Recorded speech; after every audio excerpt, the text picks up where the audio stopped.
বিয়ের প্রায় 2 মাস হয়ে গেছে। বাসর রাতের পরে আমি আমার স্বামীকে দ্বিতীয়বারের জন্য দেখিনি এবং আমাদের মাঝে কোনো রকম যোগাযোগও নেই। নিজের প্রিয় বান্ধবীর এমন জটিল স্বীকারোক্তি পেয়ে স্তব্ধ হয়ে গেল আশা। তোর শ্বশুর শাশুড়ি নিয়ে কিছু বলেনি? কি বলবে? শিমু প্রশ্নের বদলে প্রশ্ন করায় কিছুটা রুষ্ট হলো আশা। মেয়েটা চিরকালই এমন, কখনো কোনো কিছু পরিষ্কার করে বলে না। দেখ শিমু, তোদের মধ্যে কিছু কি হয়েছে? আমি এসব কিছুই জানি না আশা। লোকটাকে আমি বিয়ের আগে মাত্র একবার দেখতে পেয়েছিলাম। তুই তো জানিস ঘরোয়াভাবে আমাদের বিয়েটা সম্পন্ন হয়। আমরা একে অপরকে যেখানে ভালো করে চিনতাম না সেখানে ঝামেলা কেমন করে হবে বলতো? তুই আঙ্কেল আন্টিকে এই ব্যাপারে কিছু বলিসনি? না, এখনো কিছু বলিনি। বিয়ের পরে ফিরুনিতে আমার স্বামী না গেলে আমার শাশুড়ি আমাকে নিয়ে যায়। শাশুড়ি বাবাকে জানায় হঠাৎ করে কাজ পড়ে যাওয়ায় সাফন বিদেশ গেছে, আসতে কিছুদিন সময় লাগবে। তুই তবুও কেন তাদের সত্যিটা বলছিস না শিমু? আমাদের আর্থিক অবস্থা তোর জানা আশা। এখন আমি যদি বাড়িতে ফিরে যাই বাবার কষ্ট হয়ে যাবে। ওখান থেকে আমি বেশ আছি, দুবেলা খুব ভালো খাবার পোশাক সবই তো পাচ্ছি। কার সাথে কথা বলছো বৌমা? শাশুড়ির কণ্ঠ শুনে চোখের কোণ বেয়ে গড়িয়ে পড়া পানি দ্রুত মুছে নেয় শিমু। আশাকে রাখছি বলে কল কেটে দিয়ে পিছনে ঘুরে দাঁড়ায়। না আম্মা, তেমন কারোর সাথে না। ওহ ভালো, তো শোনো, তোমাকে যেটা বলতে এসেছি সেটা শোনো। আয়ান আজকে দুবাই থেকে ফিরবে, তাই আমি চাচ্ছি আমি আর তুমি মিলে নিজ হাতে কিছু রান্না করব, যেহেতু ও তোমার ছোট দেবর। তুমি পারবে? জি আম্মা। লায়লা ছেলের বউয়ের কথায় প্রসন্ন হয়ে চলে গেলেন। আয়ানকে শিমু কখনো বাস্তবে দেখেনি। 2-1বার তার ননদ অনিকা আয়ানকে দেখিয়েছে ছবিতে, আর ভিডিও কলে একবার কথা হয়েছে। শ্বশুরের ব্যবসার কাজে দুবাই থাকে আয়ান, তাই সে বিয়েটা হুট করে হয়ে যাওয়ায় সে সেখানে উপস্থিত ছিল না। ব্যাস, আয়নের ব্যাপারে সে এতটুকুই জানে। শিমু তার কোমর পর্যন্ত চুল হাতখোপা করে মাথায় ওড়না পেঁচিয়ে রান্নাঘরের দিকে ছুটল।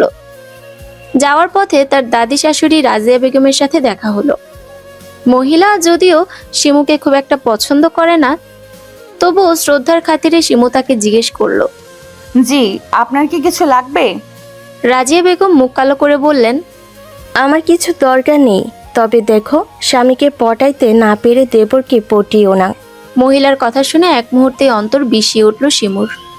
কতটা নীচ মানসিকতা তার সেটা শিমু বুঝতে পারল। রাজিয়া বেগম বিয়ের পরের দিন থেকে কোনো অজানা কারণে তাকে সব সময় কটু কথা শোনায়। নিজের কষ্টকে নিজের বুকে মাটি চাপা দিয়ে রান্নাঘরের দিকে ছুটল শিমু। শাশুড়ির হাতে হাতে কাজ করতে করতে প্রায় সন্ধ্যা লেগে গেল তার। তাই কাজ শেষে ফ্রেশ হতে সে নিজের জন্য বরাদ্দকৃত কক্ষে চলে গেল। সে প্রায় 30 মিনিট নিয়ে গোসল সেরে মাগরিবের নামাজ পড়ে কিছু বই পড়ছিল শিমু। ভাবি, ভাবি, দ্রুত আমার সাথে নিচে চলো, দেখো কে এসেছে। অনিকার কথায় দ্রুত জায়নামাজ ভাঁজ করে অনিকার সাথে নিচে এলো শিমু। যদিও সে জানতো আজকে তার দেবর আসার কথা, কিন্তু দেবরের সাথে নিজের স্বামীকে দেখে ভীষণ অবাক হলো সে। অস্পষ্ট স্বরে বলল, সাফওয়ান। পরিস্থিতি অনেকটা জটিল হয়ে উঠল। চারিদিকে গুমট পরিস্থিতি বিদ্যমান। সকল নিস্তব্ধতাকে ভেঙে দাদি দৌড়ে চলে গেল তার 2 আদরের নাতিদের কাছে। এমনিতে এই মহিলা যদিও ভালো করে হাঁটতে পারে না, কিন্তু তার আদরের নাতিদের দেখলে তার যেন 10 বছর বয়স কমে যায়। সাফু আমার, কই ছিলি? পরের মায়ার জন্য তুই কেন বাড়ি ছাড়বি? আবারও রাজিয়ার কথায় শিমুর মন তিক্ত হলো। সাফওয়ানের চলে যাওয়ার পিছনে সে তো দায়ী নয়, তবে প্রতিবার তাকে কেন দায় দেয় এই মহিলা? শিমুর শ্বশুর শান্ত দৃষ্টিতে 2 ছেলের দিকে কিছুক্ষণ তাকিয়ে থেকে বললেন, তোমরা ফ্রেশ হয়ে খেয়ে নাও, আমি কাল সকাল 10টায় তোমাদের সাথে কথা বলবো। শিমুর শ্বশুর আলতাফ শান্ত মস্তিষ্কের একজন ব্যক্তি, তাই তিনি এই জটিল পরিস্থিতি সামাল দেওয়ার জন্য কিছুটা সময় নিলেন। আলতাফ তার কথা শেষ করে নিজের কক্ষে চলে গেলেন। লায়লা বেগম বুঝতে পারলেন তার স্বামী তার ছেলের প্রতি ভীষণ রাগান্বিত, কিন্তু সাফওয়ান ক্লান্ত থাকায় কিছুই বললেন না। শিমুর নিজেকে এখানে বড্ড বেমানান লাগছে। তার তথাকথিত স্বামী তার দিকে এ পর্যন্ত একবারের জন্য তাকায়নি। আয়ান শিমুর অস্বস্তি কিছুটা আন্দাজ করে। ভাবি, আপনি দূরে কেন দাঁড়িয়ে আছেন? ভাইয়ার পাশে এসে দাঁড়ান।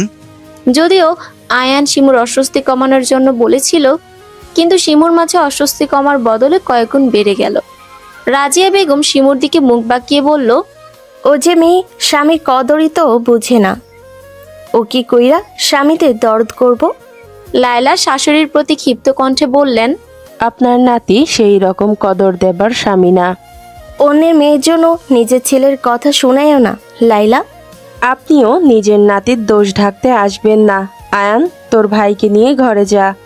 আয়ান সাফওয়ানকে নিয়ে ঘরে চলে গেল। শিমু দেখলো তার পাথরের মতো স্বামীর তার পাশ কাটিয়ে চলে যাওয়া। কথা বলা তো দূর, একবার নিজের বিবাহিত স্ত্রীর দিকে তাকালো না পর্যন্ত। শিমুর চোখের কোণ বেয়ে কয়েক ফোঁটা জল গড়িয়ে পড়ল। নিজের জন্য বরাদ্দকৃত কক্ষে চলে গেল। সে তার স্বামীর কক্ষে থাকে না, ইচ্ছে করেই থাকে না।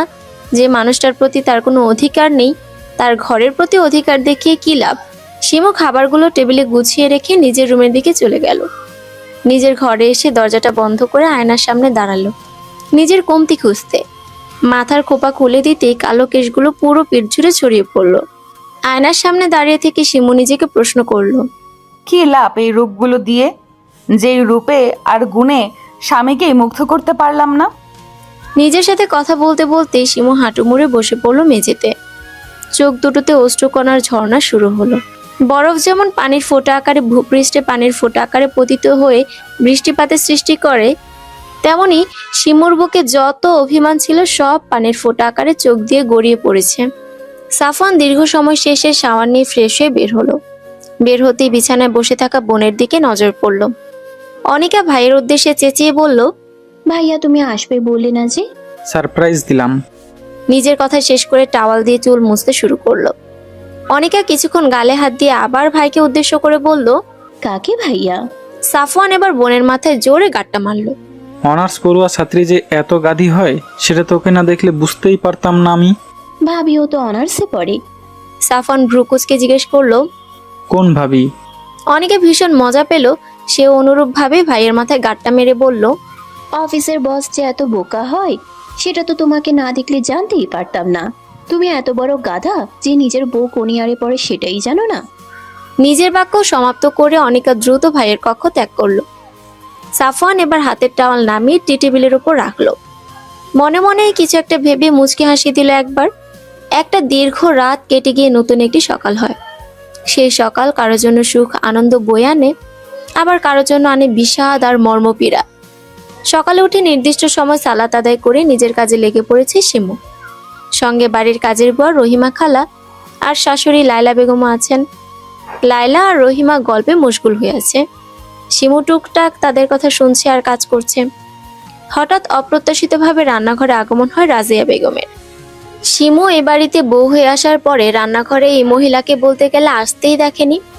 কারণ শিমু যতটুকু জানে, রাজিয়া বেগম আগুনের তাপ মোটেও সহ্য করতে পারে না, তার নাকি মাথা ব্যথা করে। শিমুর অবাক হওয়া দেখে রাজিয়া বেগম শিমুর দিকে ঘুরে মুখ বাঁকালেন। এই মেয়েটাকে তার শুরু থেকেই পছন্দ না। কত ইচ্ছে ছিল নাতির জন্য নিজের পছন্দ মতো স্মার্ট একটা মেয়েকে নাতি বউ করে আনবে, কিন্তু এ মেয়ে তার উল্টো, ধার্মিক এবং সাদামাটা প্রকৃতির একটা মেয়ে। রাজিয়া বেগম শিমুকে ঠেলে সরিয়ে দেখলো কি কি রান্না হচ্ছে। মোটামুটি 4-5 পদ তৈরি হয়েছে, তবুও সে প্রসন্ন হলেন না। লাইলা, আরো 2-1 পদ করিও তো। আমার নাতিদের এই কটা পদ দিয়ে কি আর খাওয়া হবে? শিমু যদিও কিছু মুখে বলতে পারলো না, মনে মনে সে ভীষণ ক্ষুব্ধ হলো। মুখে বলা খুবই সহজ, কিন্তু রান্না ঠিক করা ততটাই কষ্টকর। মনে হয় না মা, আমার ছেলেরা সকালে এত খাবার খাবে। ছেলের বউয়ের কথায় রাজিয়া বেগম মুখ কালো করে রান্নাঘর থেকে বের হয়ে গেলেন। মনে মনে ভাবলেন, নিজের ছেলেটাকে তো হাত করতে পারলেন না, কিন্তু নিজের নাতিকে হাত করে ঠিকই এদের শায়েস্তা করবেন। খাবার টেবিলে সব খাবার গুছিয়ে রাখছিল শিমু আর রহিমা। লায়লা বেগম রুমে গেছেন ফ্রেশ হতে। এর মাঝে বাড়ির সবাই একে একে খাবার টেবিলে এসে বসতে শুরু করলো। অনিকা চোখ ডলতে ডলতে খাবার টেবিলে এসে বসলো, কিন্তু খাবারের দিকে তাকাতেই তার চোখের থেকে সমস্ত ঘুম উবে গেল। ভীষণ খুশি হয়ে খাবারে হাত দিতে যাবে, অমনি আয়ান এসে বোনের হাত চাটে মারলো। আয়ানের এহেন কাজে প্রচন্ড বিরক্ত হলো অনিকা। তুই দেখিস তোর বউকে আমি কোনো বেলায় শান্তিতে খেতে দিব না। আমার বউকে তোরটা খাবে নাকি আমারটা? আমি কি তোরটা খাই না বাবারটা? যারটাই খাস মুটিয়ে যাচ্ছিস, দেখছিস না? আমি মুটিয়ে যাচ্ছি এত বড় কথা বলতে পারলি তুই? এই থামবি তোরা? বাবার কণ্ঠ পেয়ে দুই ভাই বোন একেবারে চুপ হয়ে গেল, কিন্তু একে অপরকে চোখ দিয়ে শাসাতে মোটেও ভুলল না। শিমু এদের দুই ভাই বোনের দুষ্টুমিষ্টি ঝগড়া দেখে নিজের বোনেদের কথা চিন্তা করলো। শিমুরা 4 বোন। শিমু বড় বোনের বিয়ে হয়েছে 5 বছর আগে। অভাবে সংসার হয়, তার বাবা খুব দ্রুত তার বড় বোনকে বিয়ে দিয়ে দেয়। আর তার ছোট দুজন যমজ বোন আছে, যাদেরকে জন্ম দিতে গিয়ে তার মা পৃথিবীর মায়া ত্যাগ করে চলে যান। শিমু অনুভব করলো ওর নিজের বোনদের কথা মনে পড়ছে। এই মেয়ে দাঁড়িয়ে না থেকে আমাদের খেতে দিবে তো নাকি না খেয়েই বসে থাকতে হবে? রাজিয়া বেগমদের কথায় হুঁশে ফিরল শিমু। ইতিমধ্যে শাশুড়ি বাদে টেবিলে সবাই উপস্থিত। শিমু একে একে সবার প্লেটে খাবার বাড়ছিল। নিজের স্বামীর প্লেটে বাড়তে গিয়ে হাত থেমে গেল, অদৃশ্য জড়তা তাকে আঁকড়ে ধরল। সাফওয়ান শিমুর হাতের দিকে তাকিয়ে রইল কিছুক্ষণ, কিন্তু মুখে টু শব্দটিও করল না। রাজিয়া বেগম বিরক্ত হলেন ভীষণ। শিমুর হাত থেকে খাবারের চামচ কেড়ে নিয়ে নিজেই বেড়ে দিলেন প্রাণপ্রিয় নাতিকে। প্রথমবার রাজিয়ার কাজটা মনে মনে ভালো লাগলো শিমুর। শিমু, তোমার খাবার সার্ভ করতে হবে না, তুমিও আমাদের সঙ্গেই বসো। আব্বু আম্মা আসুক, আমরা একসাথেই খেতে বসবো। আলতাফ আর কিছু বললেন না। নিজের খাওয়া শেষ করে দুই ছেলেকে তার কক্ষে যেতে বলে নিজের কক্ষে প্রস্থান করলেন। শিমু নিজের কক্ষে বসেছিল। প্রয়োজন ছাড়া সে খুব একটা নিজের কক্ষের বাইরে যায় না। আসবো ভাবি? শিমু দরজার দিকে তাকিয়ে দেখলো অনিকা এসেছে। মেয়েটা খুবই মিষ্টি স্বভাবের, ব্যবহারও খুব সুন্দর। এই যে এই বাড়িতে আসার পর মেয়েটা তাকে যতবার ডাক দেয় ততবার তার মধ্যে ভালো লাগার কাজ করে। মেয়েটা তার 1 বছরের জুনিয়র, কিন্তু ভালোবাসার সম্মান এই মেয়েটা থেকেই সবচেয়ে বেশি পেয়েছে সে। আসো না, আমার ঘরে আসতে তোমার কোনো অনুমতি নিতে হবে না। তবুও ভাবি, অনুমতি ব্যতীত কারোর রুমে আসা ঠিক না। ওকে ওকে, তোমার যেটা ভালো লাগে তুমি সেটাই করবে। অনিকা শিমুর পাশে গিয়ে বসলো। জানো ভাবি, এই বাড়িতে তুমি আসার আগে আমার কোনো গল্প করার মানুষ ছিল না, কিন্তু তুমি আসার পরে আমি আমার মনের কথাগুলো কোনো সংকোচ ছাড়াই বলতে পারি। তো গল্প বুড়ি, আজকে কি নিয়ে গল্প করবেন আপনি? সাফওয়ান ভাইয়াকে নিয়ে শুনবে তুমি? শিমুর হাসি মাখা মুখটা এক মুহূর্তে মলিন হয়ে গেল। এই লোকটা তার মনের কোণে শুধু ঘৃণারই সৃষ্টি করেছে। তার জানা মতে কোনো আদর্শবান পুরুষই বিয়ে করে বউকে একা ফেলে চলে যাবে না। এর ফলে সেই মেয়েটাকে কতটা কষ্ট পোহাতে হয় সেটা শুধু সেই জানে। শিমুর থেকে কোনো উত্তর না পেয়ে অনিকা বুঝতে পারলো সে ভুল জায়গায় ভুল কথা বলে ফেলেছে। যেটা করা তার মোটেও ঠিক হয়নি। তাই সে নিজের কথাকে অন্যদিকে ঘোরালো। সাফওয়ান ড্রয়িং রুমে সোফায় কোলের উপর ল্যাপটপ নিয়ে বসেছিল। লায়লা নিজের ছেলের পাশে গিয়ে বসলেন। সে সাফওয়ানকে এখন বুঝতে পারে না। চেনা ছেলেটা কেমন অচেনা হয়ে গেছে। সকালে আলতাফ নিজের ছেলেদের সাথে প্রায় 2 ঘন্টা কথা বলেছেন। কি বলেছেন তার কিছুই লায়লা জানেন না।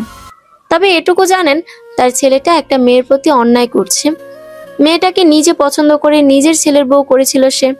কত আশা নিয়ে মেয়েটা এসেছিল এ বাড়িতে, কিন্তু কি পাচ্ছে মেয়েটা? মাকে লক্ষ্য করে নিজের কোলে থাকা ল্যাপটপটা বন্ধ করলো সাফওয়ান। মা কি নিয়ে কথা বলবে সাফওয়ান তার কিছুটা আন্দাজ করতে পারলো। কোনো কিছু না বলে মায়ের কোলে টান টান হয়ে শুয়ে পড়লো। ছেলে আচমকা কোলে শুয়ে পড়ে কিছুটা বিস্মিত হলো লায়লা। কিছু বলতে যাবেন তার মাঝেই সাফওয়ান মায়ের কাছে একটা আবদার করলো। মা, একটু আমার মাথায় হাত বুলিয়ে দাও না। ছেলের আবদার লায়লা বেগম ফেলতে পারলেন না। কিছুক্ষণ পিনপতন নীরবতা চলল মা ছেলের মাঝে। নীরবতা ভেঙে সাফওয়ান বলতে শুরু করলো। মা, আমি দুঃখিত। নিজের ভালো মন্দ এখনো আমি বুঝতে পারিনি। নিজের তাড়াহুড়ায় নেওয়া ভুল সিদ্ধান্তকে সবসময় সঠিক মনে করেছি। নিজের মায়ের কথা অবজ্ঞা ও স্ত্রীকে অবহেলা করেছি। মা, আমি বুঝতে পেরেছি আমার করা চরম অন্যায়। নিজের কথা শেষ করে সাফওয়ান একটা দীর্ঘশ্বাস নিল। মা, তুমি বলতে না আয়ানের বিবেক বুদ্ধি কম, কিন্তু জানো মা, আয়ান খুবই বুদ্ধিমান একটা ছেলে। ও না বুঝালে আমি আমার চরম বোকামিটা করেই যেতাম। মা, আমি তোমাকে কথা দিচ্ছি এর পরের থেকে আমি আর কোনো বোকামি করব না, প্রমিস। দেরি করে হলেও যে ছেলে সঠিকটা বুঝতে পেরেছে তার জন্য লায়লা বেগম প্রচন্ড খুশি হলেন। আমারও কিছুটা ভুল আছে। আমারও উচিত হয়নি তোমাকে বিয়ের জন্য ফোর্স করা, কিন্তু আমিও নিরুপায়।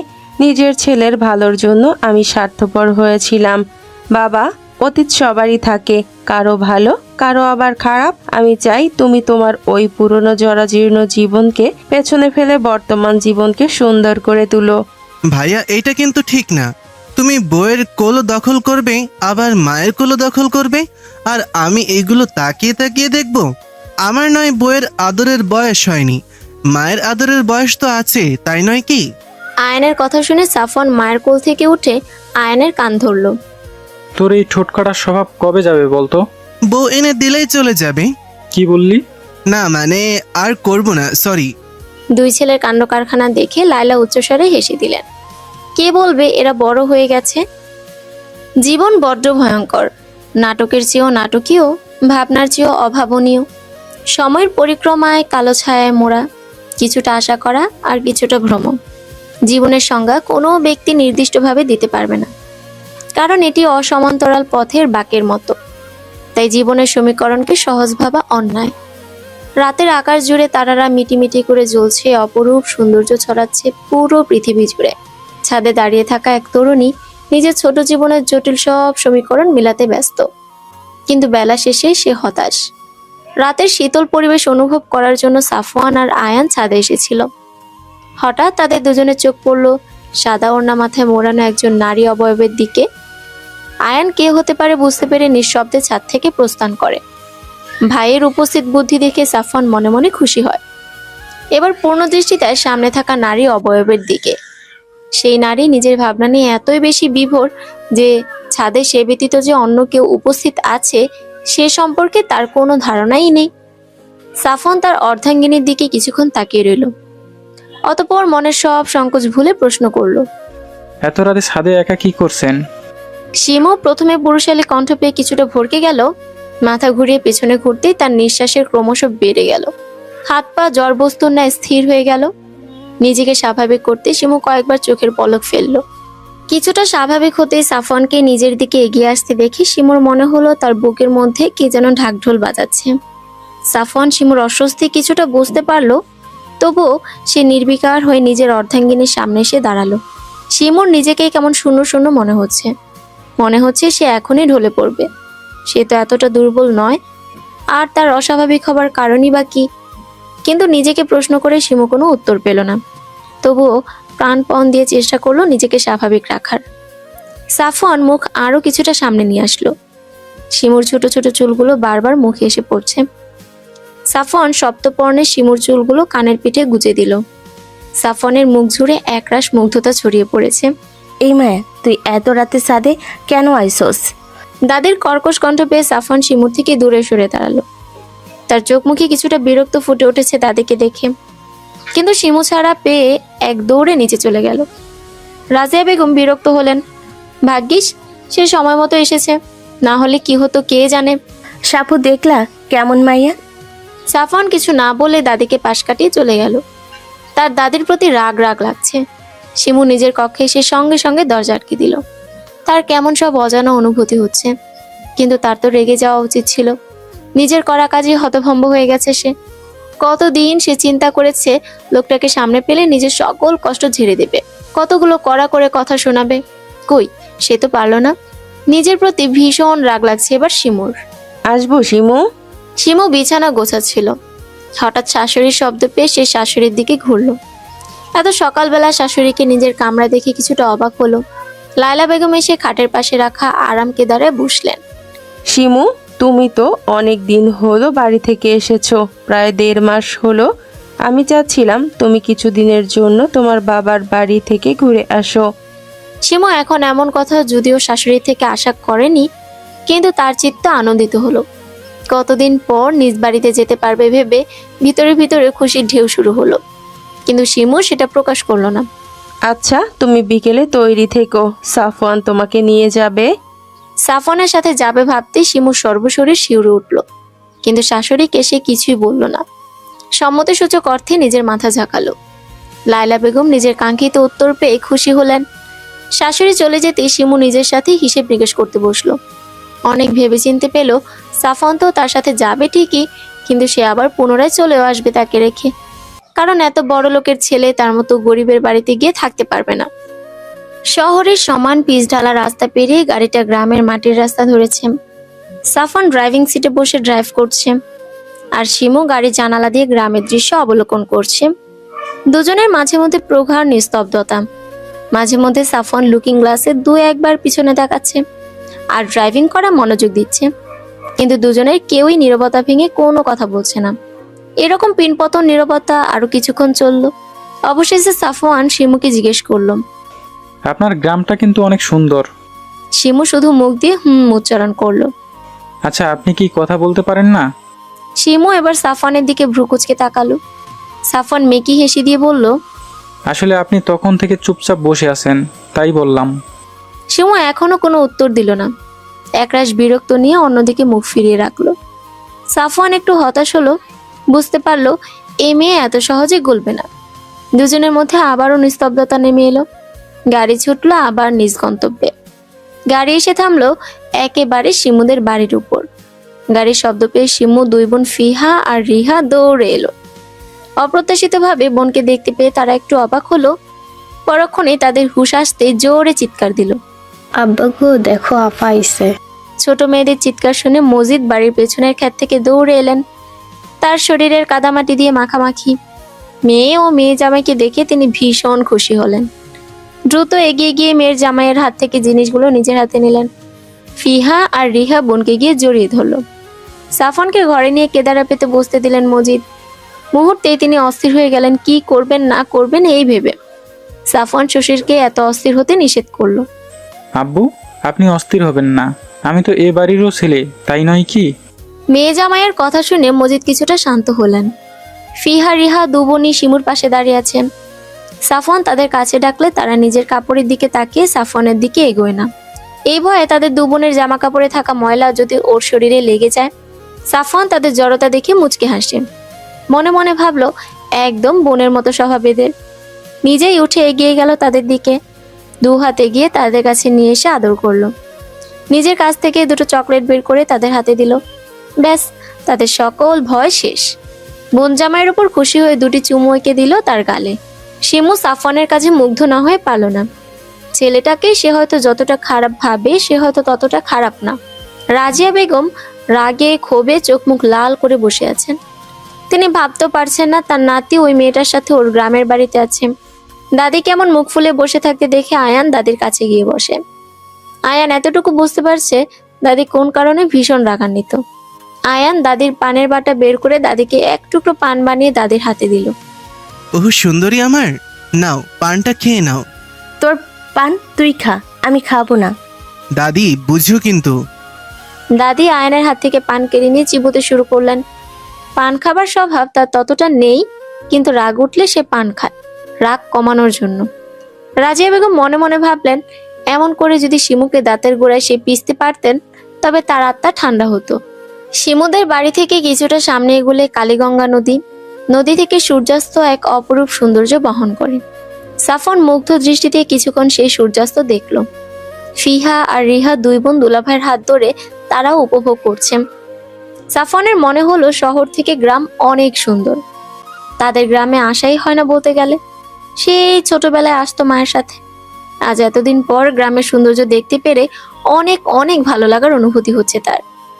শিমুর চিন্তায় চিন্তায় মুখ কালো হয়ে গেছে। সাফওয়ানের তো চলে যাওয়ার কথা ছিল, কিন্তু সে তো গেল না। এখন তাদের এক ঘরেই থাকতে হবে।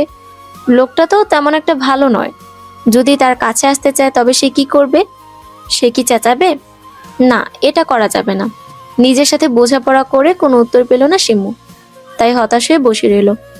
ইতিমধ্যেই শ্বশুরের কথা শেষ করে বউয়ের ঘরে ঢুকলো সাফওয়ান। ভিতরে এসে নজর পড়লো এক ভাবুক রমণীর দিকে, যে সর্বদাই নিজের ভাবনায় ডুবে থাকে।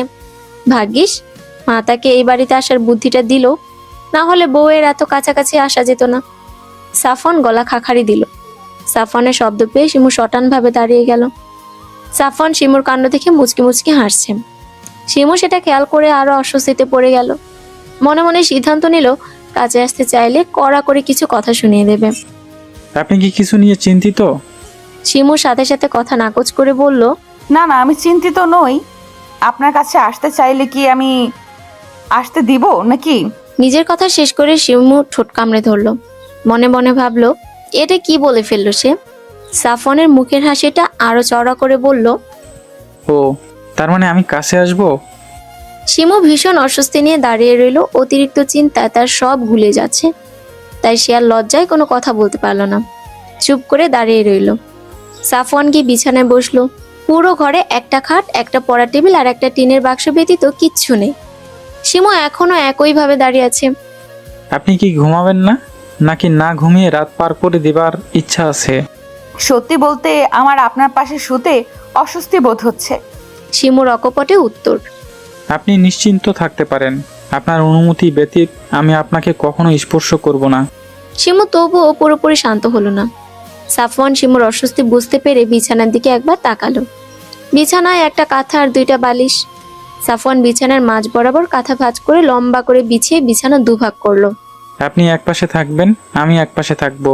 আশা করছি আপনার কোনো অস্বস্তি হবে না। অতঃপর সাফওয়ান নিজের পাশে গিয়ে শুয়ে পড়ল। শিমু কিছুক্ষণ তাকিয়ে থেকে সেও নিজের পাশে এক কোণে গিয়ে শুয়ে পড়ল। সাফওয়ান হঠাৎ চোখ খুলে বলে উঠল, আমি অতিক্রম করব না, কিন্তু আপনি চাইলে আসতে পারেন আমার পাশে, আমি কিছু মনে করব না। শিমু মনে মনে সাফওয়ানকে বেয়াদব বলে গালি দিল। তারপর ক্লান্ত থাকায় চোখ বন্ধ করতে গভীর ঘুমে তলিয়ে গেল। সাফওয়ান কিছুক্ষণ ঘুমের অভিনয় করে শুয়েছিল। শিমু ঘুমিয়েছে বুঝতে পেরে সাফওয়ান চোখ মেলল। মেয়েটা তার দিকে পিঠ করে শুয়ে আছে। সাফওয়ান আস্তে করে বিছানা ছেড়ে উঠল। শিমু যে পাশ করে শুয়েছিল উঠে সে পাশে গিয়ে দাঁড়ালো। শিমু গভীর ঘুমে তলিয়ে থাকায় সে বুঝতেও পারল না তার দিকে কেউ গভীরভাবে তাকিয়ে আছে। সাফওয়ান শিমুর ঘুমের সুযোগ নিয়ে মুগ্ধ চোখে তাকিয়ে রইল। নিজের করা ভুলগুলো চরমভাবে অনুভব করলো। আজকে তাদের সম্পর্ক সাধারণ স্বামী স্ত্রীর মতো হতে পারত, কিন্তু সেই তো নিজের রাগ ক্ষোভকে প্রাধান্য দিয়ে চলে গেছিল। কোনো মেয়ে চাইবে না তার স্বামী তাকে বিয়ের পরে একা ফেলে চলে যাক। মেয়েটার সাথে এটুকু সময় থেকে সে যতটুকু বুঝতে পেরেছে, মেয়েটা ভীষণ চাপা স্বভাবের।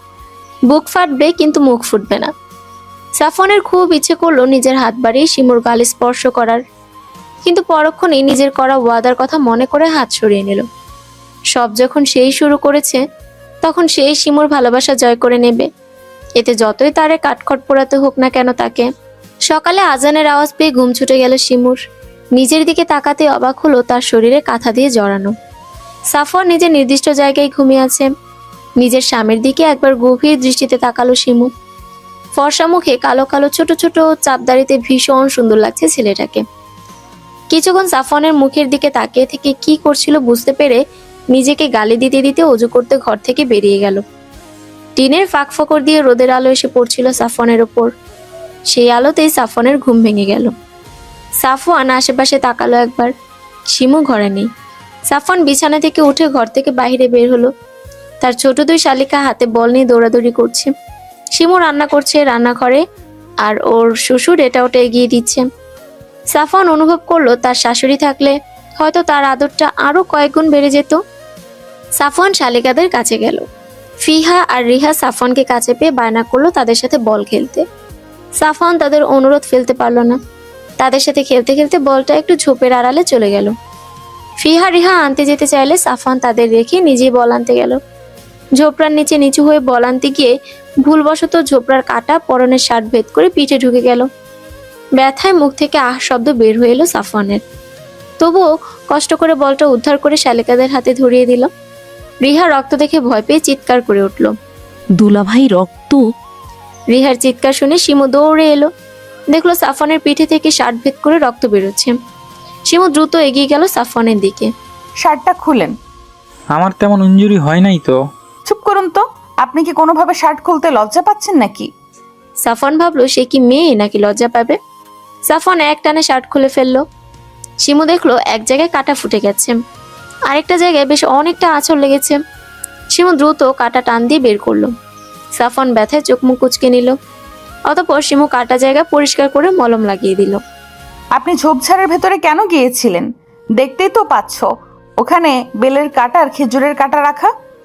সাফওয়ান চোখ বড় বড় করে তাকালো।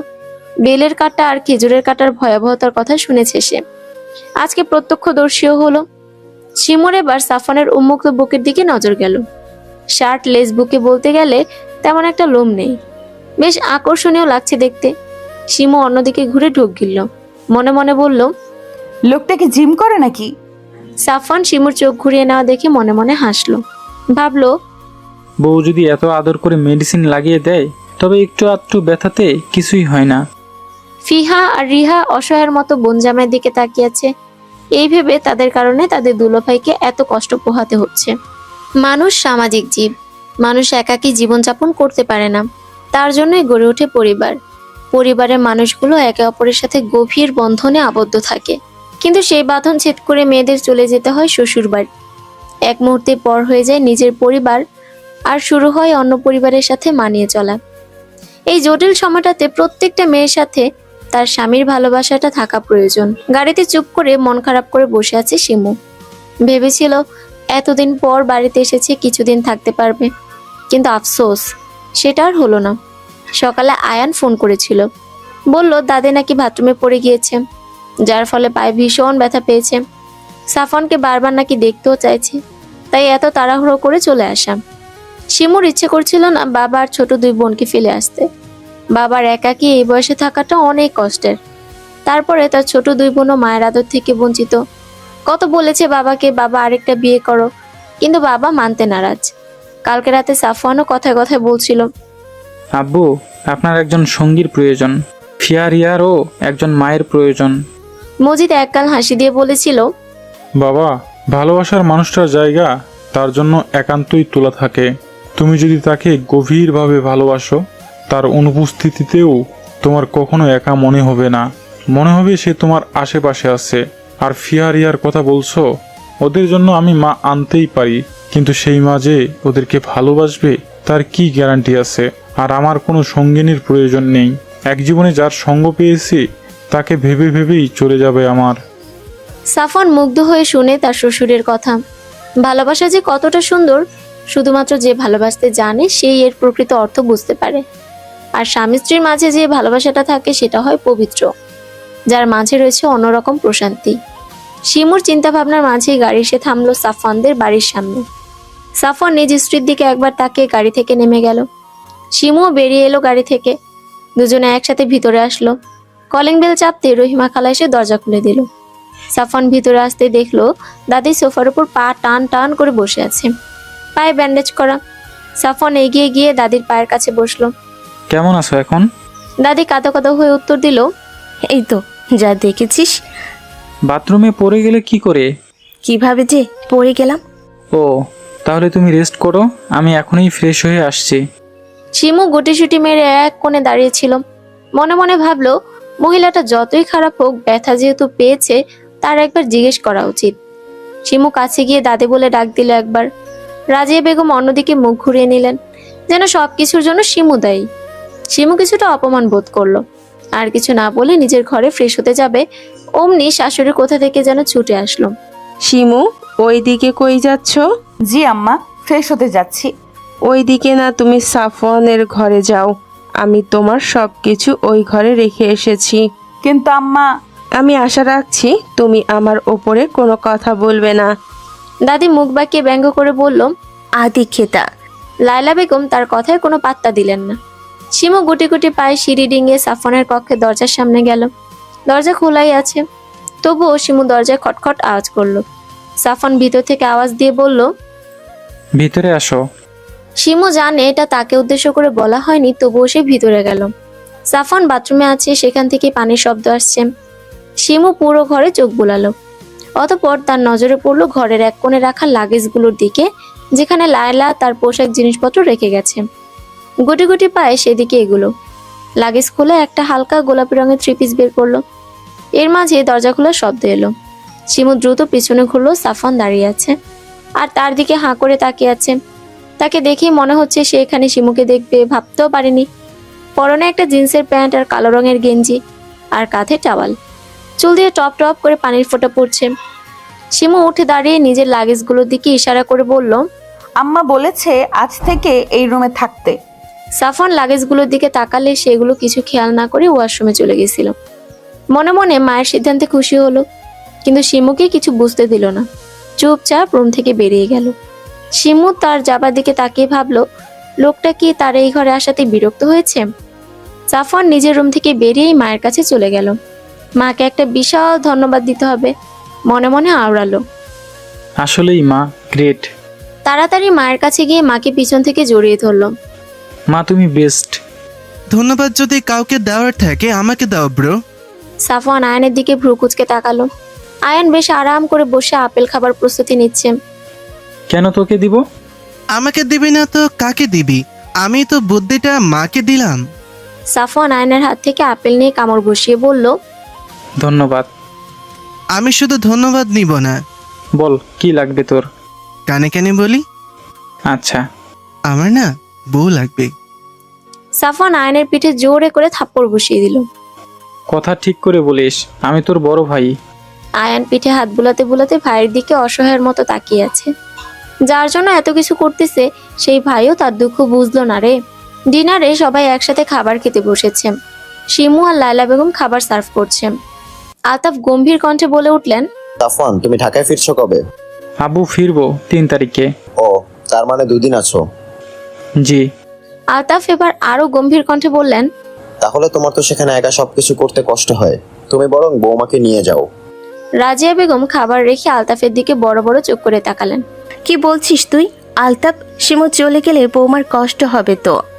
আলতাফ মায়ের দিকে ব্রু কুঁচকে তাকিয়ে বললেন, মা, লায়লার জন্য রহিমা আর আনিকা আছে, কিন্তু সাফওয়ান সেখানে একা থাকে, তাই শিমু গেলে সাফওয়ানেরই ভালো হবে। লায়লা মনে মনে খুশি হলেন স্বামীর সিদ্ধান্তে। তার ছেলে আর ছেলের বউয়ের মধ্যকার সম্পর্ক ঠিক করার জন্য তাদের একত্র থাকা প্রয়োজন। সবাই খুশি হলো। রাজিয়া বেগম মুখ ভার করে বসে রইলেন। আয়ান অনিকা দাদির দিকে তাকিয়ে মিটিমিটি হাসছে। অনিকা আয়ানের কানে কানে বলল, ভাইয়া ভালো হইছে, কিন্তু বুড়ির বেশ শিক্ষা হয়েছে। আয়ান দাদির দিকে তাকিয়ে বলে উঠল, দাদি, খাচ্ছ না কেন? আয়ানের কথা শুনে দাদি ভাতের লোকমা গালিনি চিবোতে শুরু করলো। আবারও ছেলের বউয়ের কাছে হেরে গেল। ছেলে নাতি কাউকে আর তার নিজের বশে করা হলো না। এইসবের মাঝে শিমু চোখ ছলছল করে দাঁড়িয়ে রইল। সবাই তাকে নিয়ে সিদ্ধান্ত নিল, কিন্তু তার কাছ থেকে জিজ্ঞেস করার প্রয়োজন বোধ করলো না। সাফওয়ান খেতে খেতে শিমুর দিকে তাকালো। শিমুর অবস্থা দেখে বুঝতে পারলো শিমু তার সাথে যেতে চায় না। শিমু সকল কাজ শেষ করে সাফওয়ানের রুমে নক করলো। সাফওয়ানের সাথে তার কথা বলা প্রয়োজন। সাফওয়ান ভিতরে আসতে বলায় সে ভিতরে ঢুকলো, কিন্তু রুমের ভিতরে ঢুকে ভীষণ অবাক হলো। সাফওয়ান নিজের পোশাক আলমারির একপাশে রেখে দিচ্ছে।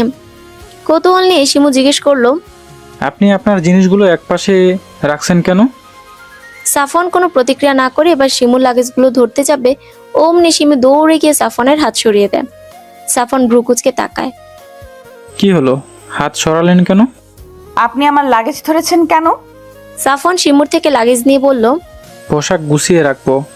সহজ সাবলীল উত্তর দিয়ে সাফওয়ান লাগেজ নিয়ে যায়। শিমু আবার দৌড়ে গিয়ে আটকায়। আপনাকে রাখতে হবে না। কেন? কারণ আমার পোশাক আমিই রাখবো। আমি রাখলে কি সমস্যা বলুন তো? শিমু ভীষণ বিরক্ত হলো। রাগ দেখিয়ে বলল, আপনি বুঝতে পারছেন না একটা মেয়ের লাগেজে তার কত প্রয়োজনীয় জিনিস থাকে। সাফওয়ান এবার বুঝতে পারলো, তবুও বউকে রাগানোর জন্য বলল, না, আমি কিভাবে বুঝবো? আমি কি মেয়ে নাকি? আপনি বলুন, আমি সব বুঝে নিচ্ছি। শিমু রাগে চোখ মুখ লাল করে লাগেজের উপর থেকে সাফওয়ানের হাত সরিয়ে দিয়ে বলে, আমার পোশাক আমি গোছাবো। যদি আরেকবার হাত বাড়ান তো হাত পা ভেঙে কাঁধে ঝুলিয়ে দেব। সাফওয়ান এই প্রথম বউকে এত রাগ করতে দেখে আর কথা বলতে দেখে অবাকই হলো। কিন্তু শিমু তার সাথে ধীরে ধীরে স্বাভাবিক হচ্ছে বুঝতে পেরে মনে মনে খুশি হলো। অনিকা নিজের পড়ার টেবিলে বসে স্কেচ করছিল দুটো চোখের। দরজা খোলায় ছিল। আয়ান চুপি চুপি পায়ে পিছন থেকে এসে বোনকে বলল, কি করছিস পাকনি? আকস্মিক শব্দ পেয়ে অনিকার হাতে স্কেচ বুকটা নিচে পড়ে যায়। অনিকা দ্রুত স্কেচ বুকটা তুলতে যাবে, অমনি আয়ান বুকটা নিজের হাতে তুলে নেয়। হাত দিয়ে নাড়িয়ে নাড়িয়ে দেখিয়ে বলে, কি বলতো, প্রেমপত্র লিখছিস নাকি? তুমি দাও তো খাতাটা। স্কেচ বুকে কি কেউ প্রেমপত্র লিখতে পারে নাকি? পারে পারে, মানুষ চাইলে সবই পারে। আয়ান খাতাটা খুলতে যাবে, অমনি দ্রুত অনিকা খাতা কেড়ে নিতে যায়। কিন্তু আয়ান খাতা দেয় না। বোনের থেকে লম্বা হয় বোনকে এক বাহুর চিপায় আটকে রাখে। অতঃপর খাতার পৃষ্ঠা উল্টাতে থাকে। উল্টাতে উল্টাতে একটা পৃষ্ঠায় গিয়ে চোখ আটকে যায়। একজোড়া চোখ চেনা চেনা লাগছে, কিন্তু চিনতে পারছে না। অনিকা কোনো রকমে আয়নের কাছ থেকে ছুটে হাত থেকে খাতাটা কেড়ে নেয়। ভাইয়া, তুমি যে এমন করে আমাকে জ্বালাও, দোয়া করি তোমার বউ তোমাকে জ্বালিয়ে পুড়িয়ে খাক করে দিক। তা যাই করুক, একটা বউ হলেই চলবে আমার। শিমু আর সাফওয়ানের মাঝে আজকে রয়েছে বিশাল কুলবালিশ। সাফওয়ানই রেখেছে এই ভয়ে যদি কিছু হয়ে যায়। যা মেয়ে, পরে তার হাত পায়ে ভেঙে দিবে। কেটে গেছে দুটো দিন। সাফওয়ান শিমুর চলে যাবার সময় হয়ে গেছে। ইচ্ছে না থাকা সত্ত্বেও শিমুকে যেতে হচ্ছে। শিমুর যাবতীয় জিনিস গাড়িতে তুলছে ড্রাইভার চাচা। শিমুর শাশুড়ির কাছে দাঁড়িয়ে আছে মুখ ভার করে, যেন টুপ করে চোখের জল গড়িয়ে পড়বে। অনিকাও মন খারাপ করে দাঁড়িয়ে আছে। তার ইচ্ছে করছে না ভাবিকে যেতে দিতে, কিন্তু ভাই ভাবির মাঝে যোজন যোজন দূরত্ব কমাতে তাদের একত্রে থাকাটা প্রয়োজন। আয়ান সাফওয়ানের সাথে দুষ্টুমিতে ব্যস্ত। অবশেষে সকলকে বিদায় দিয়ে সাফওয়ান আর শিমু গাড়িতে বসলো। দাদি তাদের যাওয়া দেখেও কিছু বলল না, শুধু মুখে অন্ধকার নামিয়ে বসে রইল। শিমুর চোখ এবার বাঁধ ভেঙে গেল, চোখ দিয়ে ফোঁটা ফোঁটা পানি পড়ছে, আরো হাতের সাহায্যে মুছে ফেলছে। সাফওয়ান নিজের রুমাল লাগিয়ে দিল। শিমু সাফওয়ানের থেকে রুমালটা নিয়ে চোখ পরিষ্কার করলো। মুহূর্তের মাঝে শিমুর চোখ মুখ লাল হয়ে গেল। প্রায় 3 ঘন্টার রাস্তা, আধা ঘন্টার মতো কান্না করে শিমু ঘুমিয়ে গেল। সাফওয়ান সপ্তপর্ণে শিমুর মাথা সাফওয়ানের কাঁধে রাখলো। মনে মনে ভাবলো, মেয়েটার কত রূপ দেখবে সে, কখনো রুদ্রাণী, কখনো কান্নাবতী, কখনো আবার শান্ত নদীর মতো গভীর। এই মেয়ের প্রেমে পড়ার মতো হাজার কারণ আছে তার কাছে, তাই সে একটা কারণও মিস করবে না। সবগুলো কারণ দেখে তার প্রেম পুকুরে হাবুডুবু খাবে। সাফওয়ানের মনে একটা ইচ্ছে বারবার উকিঝুঁকি দিচ্ছে। মন চাচ্ছে একবার মেয়েটার গালে নিজের ঠোঁট স্পর্শ করাতে, কিন্তু মস্তিষ্ক বলছে না, এটা করলে তার ওয়াদা ভঙ্গ হবে। মন মস্তিষ্কের সাথে লড়াই করে সে মস্তিষ্ককেই জিতিয়ে দিল। গভীরভাবে তাকিয়ে রইল নিজের স্ত্রীর দিকে। নেই চোখের প্রণয়। যদি শিমু দেখতো তবে সাফওয়ানকে নির্বিঘ্নে আপন করে নিত। লায়লা বেগম রান্নাঘরে রহিমা খালার সাথে রান্না করছিলেন। হঠাৎ কলিং বেলের শব্দ হলো। তিনি দ্রুত গিয়ে দরজা খুলে দিতে দেখলেন আমান আর তার পরিবার দাঁড়িয়ে আছে। এই সন্ধেবেলায় তাদের আসার কারণ বুঝতে পারলেন না, তবুও ভদ্রতার খাতিরে ভিতরে আসতে বললেন। আমান সম্পর্কে আয়নের বন্ধু, সে মাঝে মাঝে এ বাড়িতে আসে, কিন্তু বাবা মাকে নিয়ে আসার কারণটা অস্পষ্ট। তাই তিনি তাদের হালকা নাস্তা দিয়ে ওপরে আয়ানকে ডাকতে চলে যান। অনিকার মন খারাপ দেখে আয়ান এটা সেটা বলে বোনকে খুশি করার চেষ্টা করছে। লায়লা অনিকার রুমে আয়ানকে দেখে বললেন, আয়ান, তোর বন্ধু এসেছে। আয়ান বিস্ময় নিয়ে বলল, এই সন্ধ্যাবেলায়? হ্যাঁ, আমান এসেছে পরিবার নিয়ে। আমানের নাম শুনে অনিকার হার্টবিট ফাস্ট হয়ে গেল। অস্পষ্ট স্বরে বলল, আমান পরিবার নিয়ে চলে এসেছে। আয়নের বন্ধুর হঠাৎ পরিবার নিয়ে আগমনের কারণটা বোধগম্য হলো না। দ্রুত নিচে গিয়ে আমানকে বলল, দোস্ত, তুই এই সন্ধ্যাবেলা? কেন আসতে পারি না? আমান শীতল কণ্ঠে উত্তর দিয়ে আশেপাশে চোখ বুলিয়ে অনিকাকে খুঁজলো। না, কোথাও নেই। মেয়েটা তাকে পুড়িয়ে পুড়িয়ে শেষ করে দেবার প্ল্যানিং করেছে নাকি? আলতাফ এসে আমানের বাবা সিরাজের পাশে গিয়ে বসলেন। ভাই, এই অসময়ে আপনারা এখানে কোথাও যাচ্ছিলেন বুঝি? না ভাই, এখানেই এলাম। আলতাফের ভ্রু কুঁচকে গেল। ভদ্রতা সুলভ মুখে হাসি ফুটিয়ে বলল, হঠাৎ এই পথে কি মনে করে? এখন রোজই আসতে হবে, সম্পর্ক দৃঢ় করতে এসেছি। আলতাফ বিচক্ষণ মানুষ, সিরাজের কথার মানে খুব দ্রুতই বুঝতে পারলেন। আমানের দিকে একবার গভীরভাবে তাকালেন। আমান বারবার অনিকার রুমের দিকে তাকাচ্ছে। যা বোঝার তিনি বুঝে গেলেন। বাবা মায়ের একমাত্র ছেলে আমান। আমান ছেলে হিসেবে ভালোই, বর্তমানে সে একজন হার্ট সার্জন, সিরাজও নামকরা ব্যবসায়ী। সব মিলিয়ে তিনি অমত করার সুযোগ পেলেন না, তাই মুখে একগাল হাসি ফুটিয়ে বললেন, লায়লা, মাকে ডাকো আর মিষ্টি নিয়ে আসো। সিরাজও খুব খুশি হলেন। যদিও আমার ডায়াবেটিস আছে, তবে আজকের জন্য মিষ্টি খেলে কিছুই হবে না। আমানের মা কামিনী বেগম স্বামীর দিকে চোখ গরম করে তাকালেন। বউয়ের চোখ গরম দেখে সিরাজ মুখ ছোট করে বললেন, অল্প করেই খাবো। সিরাজের কথা শুনে উপস্থিত সবাই হেসে দিলেন। আয়ান বন্ধুর চোখের দিকে গভীরভাবে তাকায়, মনে মনে আওড়ায়, আমার বোনের সাথে শালা তুই এত কিছু করলি আর আমি কিছু জানতেই পারলাম না। আলতাফ সাহেব লায়লাকে বলল, লায়লা, তুমি একটু আনিকাকে নিয়ে আসো তো। অনিকার নাম শুনে আমানের চিত্ত পুলকিত হলো। আয়ান চুপচাপ বসে আমানের কাণ্ড দেখছে। কলেজ জীবনের একটা কথা মনে পড়ে গেল তার। তখন আয়ান আর আমান সবে ইন্টার ফার্স্ট ইয়ারে পড়ে। আমানকে যে মেয়ে পছন্দ করে না কেন, আয়ান তাকে পটিয়ে নিত। এমনকি শায়লা নামের একটা মেয়েকে আমানের অনেক ভালো লেগেছিল। বন্ধুকে সেই ব্যাপারে জানালে আয়ান সেই মেয়েটাকে নিজ দায়িত্বে নিজের প্রেমিকা বানিয়ে নেয়। তাই আমান সেদিন আয়ানকে রাগ করে বলেছিল, আমি এমন কাউকে গপ বানাবো দেখিস। তুই লাইন মারা তো দূরে থাক, আমার সাথে তাকে দেখলে লজ্জা পাবি। আমান সত্যি সেটাই করেছে, তার নিজের বোনেরই প্রেমিক হয়েছে। আয়নের আকাশ পাতাল চিন্তার মাঝে ড্রয়িং রুমে লায়লা অনিকাকে নিয়ে আসলো। অনিকা আমানের দিকে চোখ তুলেও তাকাচ্ছে না, কিন্তু আমান চাতক পাখির মতো তাকিয়ে আছে তার প্রণয় কুমারীর দিকে, যাকে এবার সে চিরতরে নিজের করে নেবার জন্য এসেছে। আর তার প্রণয় কুমারী অভিমান দেখিয়ে দূরে যেতে পারবে না। অনিকাকে একদম আমানের মুখোমুখি বসানো হলো। অনিকা ভাবতেই পারছে না ছেলেটা নিজের কথাকে এত তাড়াতাড়ি সত্যি করে দেবে। অতিরিক্ত অস্বস্তি হচ্ছে অনিকার, কারণ আমান এক নজরে তাকিয়ে আছে তার দিকে। আর তার ভাই সরু দৃষ্টিতে তাকিয়ে আছে আমানের দিকে। আমানের বাবা মা অনিকার সাথে কথা বলল। তাদের তেমন কিছু জানার নেই, মেয়েকে তারা আগে থেকেই চেনে। ছেলের জেদের কাছে হার মেনে এই রাত্রিবেলা তারা মেয়ে দেখতে এসেছে। রাজিয়া বেগম চা মুখে দিতে দিতে বললেন, আমার মনে হয় আমান আর অনিকাকে কিছুক্ষণ একা কথা বলতে দেওয়া প্রয়োজন। রাজিয়া বেগমের কথায় সবাই সম্মত হলেন। আমান যেন এই কথারই অপেক্ষায় ছিল। অনিকা উঠতেই সেও অনিকার পিছন পিছন হাঁটা শুরু করলো। অনিকার রুমের ভিতরে আসার সাথেই আমান দরজা আটকে দিল। অনিকার যেন নিঃশ্বাস আটকে গেল এমন অবস্থা। তবুও কাপা কাপা গলায় বলল, দরজা কেন আটকাচ্ছ? আমান অনিকার কথায় পাত্তা না দিয়ে অনিকার মুখোমুখি এসে দাঁড়ালো। অনিকার পুরো শরীর কাঁপুনি ধরে গেল। আমান শান্ত কণ্ঠে বলল, আমার ফোন কেন ধরছিলে না? আমি বলছি না আমার দূরত্ব সহ্য হয় না। অভিমান করো যাই করো, ফোন কেন বন্ধ করেছ? এমন ব্যবস্থা করে যাব আজকের পর কখনো অভিমান করে দূরে যেতে পারবে না। অনিকা ঘামতে শুরু করলো। ছেলেটার জেদ সম্পর্কে অবগত সে, কিন্তু একদিনের মধ্যে যে বিয়ের প্রস্তাব এনে হাজির হবে সেটা কল্পনাতেও আসেনি ওর। অবশ্য আমান একবার বলেছিল রাগ করে ছেড়ে চলে যেতে চাইলে ডাইরেক্ট বাড়িতে বিয়ের প্রস্তাব নিয়ে আসবে, আরও সেটাই করেছে। আমান এগিয়ে সে অনিকার কপালে চুমু এঁকে দিল। আমার বউ হবার জন্য প্রস্তুত হও। আমি প্রেমিক হিসেবে ভীষণ সভ্য ভদ্র, কিন্তু আমি জামাই হিসেবে কিন্তু ততটাই অসভ্য অভদ্র হব। নিজের কথা শেষ করে আমান ড্রয়িং রুমে চলে গেল। আর অনিকা সেখানে মূর্তির মতো দাঁড়িয়ে রইল। কিছুক্ষণ সময় গড়ালো, তারপর অনিকা ধীর পায়ে হেঁটে গিয়ে সে সবার সাথে বসলো। আর একটিবারের জন্য ভুলও আমানের দিকে তাকালো না। ঘুম ভাঙতে নিজেকে বিছানা আবিষ্কার করলো শিমু। কিছু মনে করার চেষ্টা করলো, ভাবলো সে তো গাড়িতে ছিল, বিছানা এলো কিভাবে। মনে পড়লো কাঁদতে কাঁদতে গাড়িতে ঘুমিয়ে যাওয়ার কথা। তাহলে কি সাফওয়ান তাকে নিয়ে এসেছে?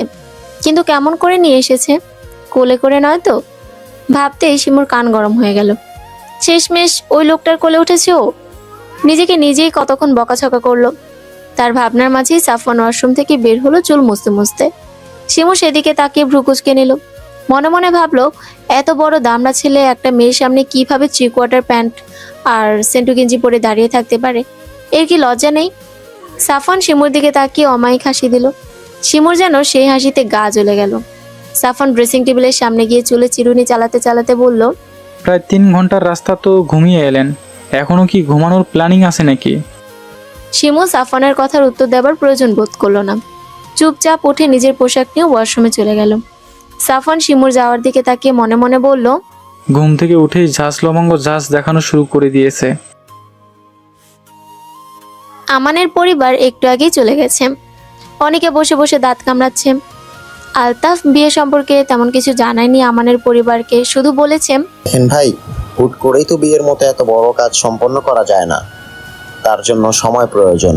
আর ছেলে মেয়েদেরও আরেকটু নিজেদের জানার বোঝার প্রয়োজন। আর আমার বড় ছেলে আজকেই ঢাকা গেছে, আমি চাচ্ছিলাম আরেকটু সময় নিতে। সিরাজও আলতাফের কথার উপর কোনো কথা বলেনি। তারাও কিছু সময় দিয়ে গেছেন বিয়ের সম্পূর্ণ প্রস্তুতির জন্য। আয়ান পুরো ড্রয়িং রুমে পায়চারি করছে। অনিকা ভাইয়ের অবস্থা দেখে মেঝেতে নক করছে। আয়ান অনিকার পাশে গিয়ে বলল, তুই আমার ওই বোকা বোনটা না, যাকে আমি প্রেমের পয়সও জানি না? আবার জোরে নিঃশ্বাস নিয়ে বলল, আর আরমানও তো আমার ছোটকালের সেই বলদ বন্ধুটা, যে ভাজা মাছ উল্টে খেতে জানে না। নিজের কথা শেষ আয়ান আহাম্মকের মতো বসে রইল। তার এতদিনের হিসেব সব উল্টো হয়ে যাচ্ছে। রাজিয়া বেগম এসে সোফার উপর বসলেন। মনে মনে তিনি একটু সাফওয়ান শিমুর প্রতি রাগান্বিত, তাই পরিবারের কারোর সাথে তিনি প্রয়োজন ব্যতীত কথা বলছেন না। লায়লা বেগম সকলকে খাবার উদ্দেশ্যে ডাকলেন। অনেকে ধীর পায়ে হেঁটে গিয়ে খাবার টেবিলে বসলো। ধীরে ধীরে সবাই গিয়ে টেবিলে বসে পড়ল। লায়লা বেগম খাবার সার্ভ করতে করতে বললেন, সাফওয়ান আমায় কল করেছিল, ওরা কোনো সমস্যা ছাড়াই বাসায় ভালোভাবে পৌঁছে গেছে। সময়ের বেড়াজালে আমরা সবাই আষ্টে পৃষ্ঠে জড়িয়ে আছি। আমাদেরকে সময় ধোঁকা দিয়ে চলে যাচ্ছে প্রতিনিয়ত। যখন আমরা সেটা অনুভব করি তখন অনেকটা দেরি হয়ে যায়। তাই আমাদের উচিত যে কোনো সময়কে সঠিকভাবে কাজে লাগানো, যেন এ নিয়ে আমাদের পরে কোনো আফসোস না থাকে। শিমু সাফওয়ানের বাসায় এসেছে গোটা 7 দিন হয়ে গেল। কোনো রকম বই পড়ে টিভি দেখে সময় পার হয়ে যাচ্ছে ওর। কখনো হয়তো সে ভাবেনি তার এত বড় লোকের বাড়িতে বিয়ে হবে। এই সব কিছুই ছিল তাদের কাছে ছেঁড়া কাঁথায় থেকে লক্ষ টাকার স্বপ্ন দেখার মতন। কিন্তু সৃষ্টিকর্তা যে ভাগ্যর মতো অলৌকিক একটা জিনিস রেখেছে, এই ভাগ্য যখন ফলে যায়, মানুষ মিসকিন থেকে লাখপতি হয়ে যায়, আবার লাখপতি থেকে মিসকিন হয়ে যায়। সাফওয়ানের এই ফ্ল্যাটে রয়েছে 3টি কামরা, যার একটি কামরায় সে থাকছে, অন্যটিতে সাফওয়ান। আরেকটি কামরা খালি পড়ে আছে। মাঝে মধ্যে তার নিজের কাছে ভাবতে অবাক লাগে, তারা তো স্বামী স্ত্রী, তাদের মাঝে কি এই যোজন যোজন দূরত্ব মানায়? তখনই তার ভেতরে সত্তা বলে ওঠে মানায়। নিজের আত্মসম্মান প্রতিষ্ঠিত করতে চাইলে এটা মানায়। যদি দ্রুত তুমি তাকে ক্ষমা করে দাও, তবে আবার সে একই ভুল করতে পারে। যদি সে সত্যি নিজের ভুল শুধরে নিতে চায়, তাহলে তাকে পরখ করো, যেন একই ভুল বারবার না হয়। মুমিন ব্যক্তি একবারই ধোঁকা খায়, বারবার নয়। শিমও সে ভুল করবে না, সাফওয়ানকে পরখ করবে গভীরভাবে। এতে একটু সময় লাগলেও দোষের কিছু নেই। শিমু নিজের চিন্তা ভাবনায় ইতি ঘটিয়ে রান্নাঘরে চলে গেল। সাফওয়ান বলে গেছিল আজকে ফিরতে রাত হবে, তাই সেও রান্নাঘরে দেরি করেই ঢুকেছে। উদ্দেশ্য কই মাছ টমেটো দিয়ে ভুনা করবে, আর সাথে আলু ভাজি করবে। দুজন মানুষ বেশি রান্না করলে খাবার অপচয় হতে পারে। কোমরে ওড়না গুজে রান্না করা শুরু করে দিল। প্রায় 1 ঘন্টা সময় নিয়ে রান্না শেষ করলো। কিছু সালাদ আইটেম কেটে টেবিলে সবকিছু গরম গরম সাজিয়ে রাখলো। ঘেমে নিয়ে একাকার অবস্থা হয়ে যাওয়ায় ফ্রেশ হতে ওয়াশরুমে চলে গেল। এরই মাঝেই সাফওয়ান ডোরবেল বাজালো, কিন্তু কয়েকবার বাজানোর পরও শিমু দরজা খুলল না। শিমুর ফোনে কয়েকবার কলও দিল, কিন্তু শিমুর ফোন ড্রয়িং রুমে থাকায় সেটাও রিসিভ হলো না। সাফওয়ান ভীষণ চিন্তিত হলো। সাফওয়ান আরো কিছুক্ষণ দাঁড়িয়ে রইল। শিমু যতক্ষণে বের হয়েছে ফোনের কল বাজতে বাজতে কেটে গেছে। সাফওয়ান শেষবারের মতো কলিং বেল বাজালো। শিমু দ্রুত দরজা খুলে দিল। শিমু দরজা খুলতেই তার চোখ পড়ল সাফওয়ানের বিধ্বস্ত চেহারা। সাফওয়ান তাড়াহুড়ো করে ভেতরে ঢুকে গিয়ে শিমুকে স্পর্শ করতে গিয়েও করলো না। তুমি ঠিক আছো তো? এতবার কলিং বেল বাজালাম, ফোনে কল করলাম, কোনোটাই কেন ধরলে না? সাফওয়ানের অতিরিক্ত অস্থিরতার কারণে আপনির বদলে তুমি হয়ে গেছে। শিমু দুঃখিত হয়ে উত্তর দিল। আই এম সরি, আসলে রান্না শেষে আমি ঘেমে গিয়েছিলাম, তাই শাওয়ার নিতে গিয়েছিলাম একটু, যার জন্য আমি শব্দ শুনতে পাইনি। ও। সাফওয়ান ছোট করে ওহ বলে নিজের ঘরের দিকে চলে গেল। শিমু বুঝতে পারলো সাফওয়ান ভীষণ ক্লান্ত, তাই ওর সাথে তেমন কথা বলল না। শিমু এই 1 সপ্তাহে বুঝতে পেরেছে সাফওয়ান কফিতে আসক্ত, তাই সে কিচেনে গেল কফি বানাতে। সাফওয়ান ফ্রেশ হয়ে বিছানায় বসেছে। দরজা খটখটানির শব্দ পেয়ে দরজার দিকে তাকালো। আসবো? আসুন, আমি তো বলেছি আমার রুমে আসতে আপনি অনুমতি নেবেন না। শিমু কোনো বাক ব্যক্তিগতায় না জড়িয়ে সাফওয়ানের কাছে এগিয়ে গেল। হাতে রাখা কফির মগটা সাফওয়ানের দিকে এগিয়ে দিল। আপনার হয়তো এটা প্রয়োজন। সাফওয়ান শিমুর হাতের দিকে তাকালো। এই মুহূর্তে তার সত্যি 1 কাপ কফির প্রয়োজন ছিল। আজকে অফিসে এক ক্লায়েন্টের সাথে তর্কে জড়িয়ে পড়েছিল সে, যার দরুন মাথাটা ভীষণ ধরেছে। ধন্যবাদ। চাইলে কিন্তু আপনার জন্য 1 কাপ আনতে পারতেন। আমি কফি খাই না। ও সাফওয়ান কফি খেতে খেতে প্রশ্ন করলো। আচ্ছা, আপনি তো আমাকে পছন্দ করেন না, তাহলে আমার কেয়ার করেন কেন? আসলে আমি মানুষটাই একটু উদার প্রকৃতির, তাই। সাফওয়ান মুচকি একটা হাসি দিয়ে বলল, কতটা উদার দেখতেই পাচ্ছি। এতদিন যাবৎ ভালোবাসার আবদার করছি, উদারতা দেখিয়ে সেটাও তো দিতে পারেন নাকি? আপনাকে দেখলে আমার অদ্ভুত অনুভূতি হয়, ঠিক ঘৃণা নয়, যেটা আপনাকে আমার করা উচিত। সাফওয়ান মুচকি হেসে উঠে গিয়ে শিমুর কানের কাছে ফিসফিস করে বলল, যেদিন আপনি এই অনুভূতির স্বাদ পাবেন, সেদিন আপনি সম্পূর্ণ আমার হবেন। শিমুর একটু লজ্জা লজ্জা অনুভূত হয়। কেন হয় সে সেটা জানে না। শিমু নিজের কক্ষের দিকে যেতে যেতে বলল, আপনার খিদে পেলে আমাকে ডেকে দিয়েন। সাফওয়ান মনে মনে বলল, খিদে তো লেগেছে, প্রেম প্রেম খিদে লেগেছে আমার। এত রাতে আমানের ফোন দেখে অনেকে অবাক হলো। ছেলেটা দিন দিন বেপরোয়া হয়ে উঠছে। আগে এরকম ছিল না। প্রথম প্রথম যখন আয়ান ভাইয়ের সাথে সাথে আসতো, তখন তাকে দেখে মনে হতো ভাজা মাছটাও উল্টে খেতে জানেন। কিন্তু যে থেকে নিজের অনুভূতি সম্পর্কে ওকে জানিয়েছে, সেই থেকে শুরু করলো মিস্টার অভদ্র হয়ে যাওয়া। সেদিন দেখতে আসার পর থেকে ছেলেটা আরো বেপরোয়া হয়ে গেছে। হুটহাট কল দিচ্ছে, আবার দেখা করার আবদার করছে। ছেলেটা যে ভয়ঙ্কর প্রেমিক পুরুষ, এটা তার জানা হয়ে গেছে। প্রেমিক পুরুষ ভালো, কিন্তু ভয়ঙ্কর প্রেমিক পুরুষ একটু বেশিই ভালো হয়। এরা তাদের প্রিয়তমার জন্য সবই করতে পারে। অনিকা ভাবনা রীতি টেনে কল রিসিভ করলো। আসসালামু আলাইকুম। মেয়েলি কণ্ঠ পেয়ে আয়নের চিত্ত শান্ত হলো। যতবার এই কণ্ঠ শুনে, ততবার তাকে একান্ত নিজের করে নেওয়ার ইচ্ছেটা মাথা চাড়া দিয়ে ওঠে। নিজেকে শান্ত করে নিজেই নিজেকে আশ্বাস দেয়, আর অল্প কিছুদিন, তারপর সে একান্তই তোর। যাকে হারানোর ভয় তোকে আর কুড়ে কুড়ে খাবে না। দাদি রহিমাকে দিয়ে পা টেপাচ্ছে। কালকে রাতে সে এক ভয়ঙ্কর স্বপ্ন দেখেছে। সাফন আর শিমু বাড়িতে এসেছে, এসে পায়ের ওপর পা তুলে তাকে দিয়ে সব কাজ করাচ্ছে। নাতি ছেলের বউ তার পাশে না থাকায় শিমুকে সে কিছুই বলতে পারছে না। এই দুঃস্বপ্ন দেখার পর থেকে রাজিয়া বেগমের আত্মা শুকিয়ে আছে, শরীরও কেমন ম্যাচ ম্যাচ করছে। আয়ান দাদির ঘরের কাজ দিয়ে নিজের ঘরে যাচ্ছিল। দাদিকে এত রাতে জাগতে দেখে দাদির ঘরে প্রবেশ করলো।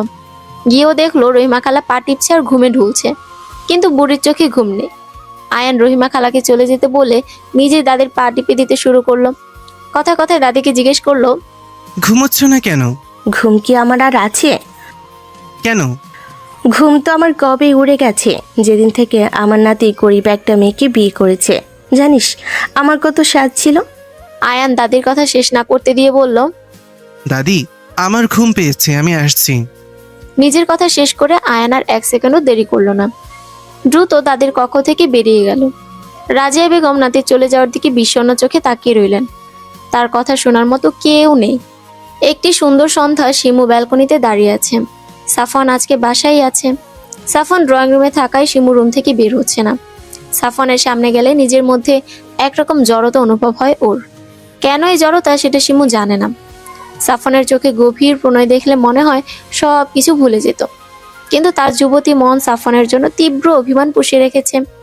তার ইচ্ছে করে সাফনের বুকে মাথা রেখে সেই সব রাতের কথা জানাতে, যে রাতগুলোতে সে নির্ঘুম কাটিয়েছে। জানাতে ইচ্ছে হয় মানুষের কথার দ্বারা কত অপমান মুখ বুজে সহ্য করেছে, কিন্তু অতিরিক্ত চাপা স্বভাবের হওয়ার জন্য ও এগুলো কিছুই বলতে পারে না। অতিরিক্ত অভিমানে দু চোখ ভেঙে জল পড়তে শুরু করলো। এক পর্যায়ে মেঝেতে পা ভেঙে বসে পড়লো শিমু। সাফওয়ান আজকে পরিপূর্ণভাবে নিজেকে ধাতস্থ করে নিয়েছে। শিমু তার কাছে এসেছে গোটা 1 মাস হয়ে গেল, কিন্তু তাদের সম্পর্কের বিশেষ কোনো উন্নতি হয়নি। সে নিজের দিক থেকে সম্পূর্ণ চেষ্টা করছে, কিন্তু শিমু এখনো নির্বিকার। সে আর শিমুর অবহেলা সইতে পারছে না। অনেক তো হলো অনুভূতির লুকোচুরি, আর সে কোনো লুকোচুরি খেলতে চায় না। সে চায় এবার নিজের প্রেয়সীকে আপন করে পেতে। নিজের সাথে বোঝাপড়া করে সাফন সোজা শিমুর ঘরের দিকে চলে যায়, কিন্তু গিয়ে দেখলো শিমু রুমে নেই। ব্যালকনির দিকে ধীর পায়ে এগিয়ে যেতেই এক কান্নারতা রমণীর দিকে দৃষ্টি আটকে গেল, যে রমণী হাঁটুতে মুখ গুজে গুনগুনিয়ে কান্না করছে, যার দীর্ঘ কালো কেশ পিঠ জুড়ে লুটুপুটি খাচ্ছে। সাফন হাঁটু ভেঙে শিমুর কাজ ঘেঁষে বসলো। এই রমণী কান্না করাতে এতটাই বিভোর যে তার সামনে যে কেউ বসে আছে সে সম্পর্কে তার কোনো ধারণাই নেই। সাফনের ভীষণ ইচ্ছে করলো রমণীকে নিজের বুকে আগলে নিতে। জিজ্ঞেস করতে ইচ্ছে হলো, ওগো রমণী, তোমার এত দুঃখ কিসের?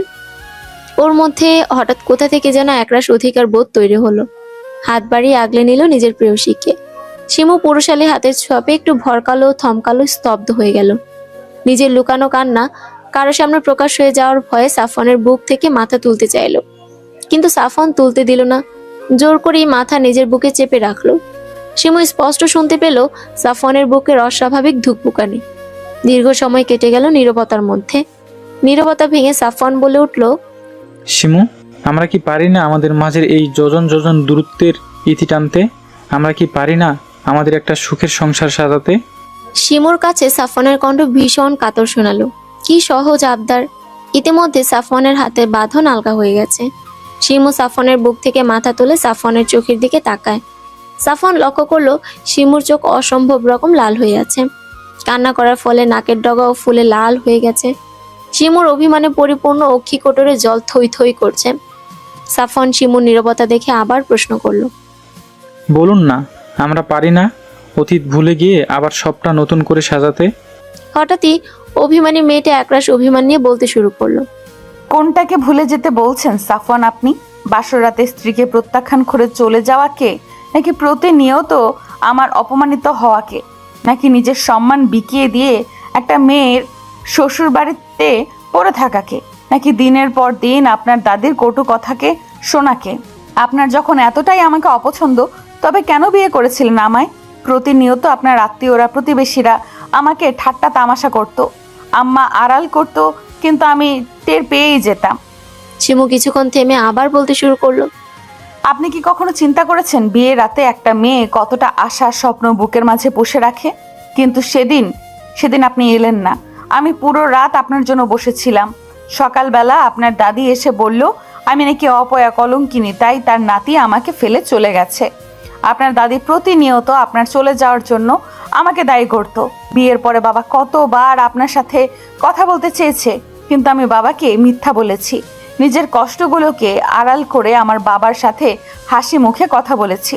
শিমু এবার অসহায়ের মতো সাফওয়ানের দিকে তাকিয়ে বলল, আচ্ছা আমি কি এতটাই অপয়া? আমি যেটাই ধরতে যাই সেটাকেই কেন দুঃখ হয়ে যায় বলতে পারেন?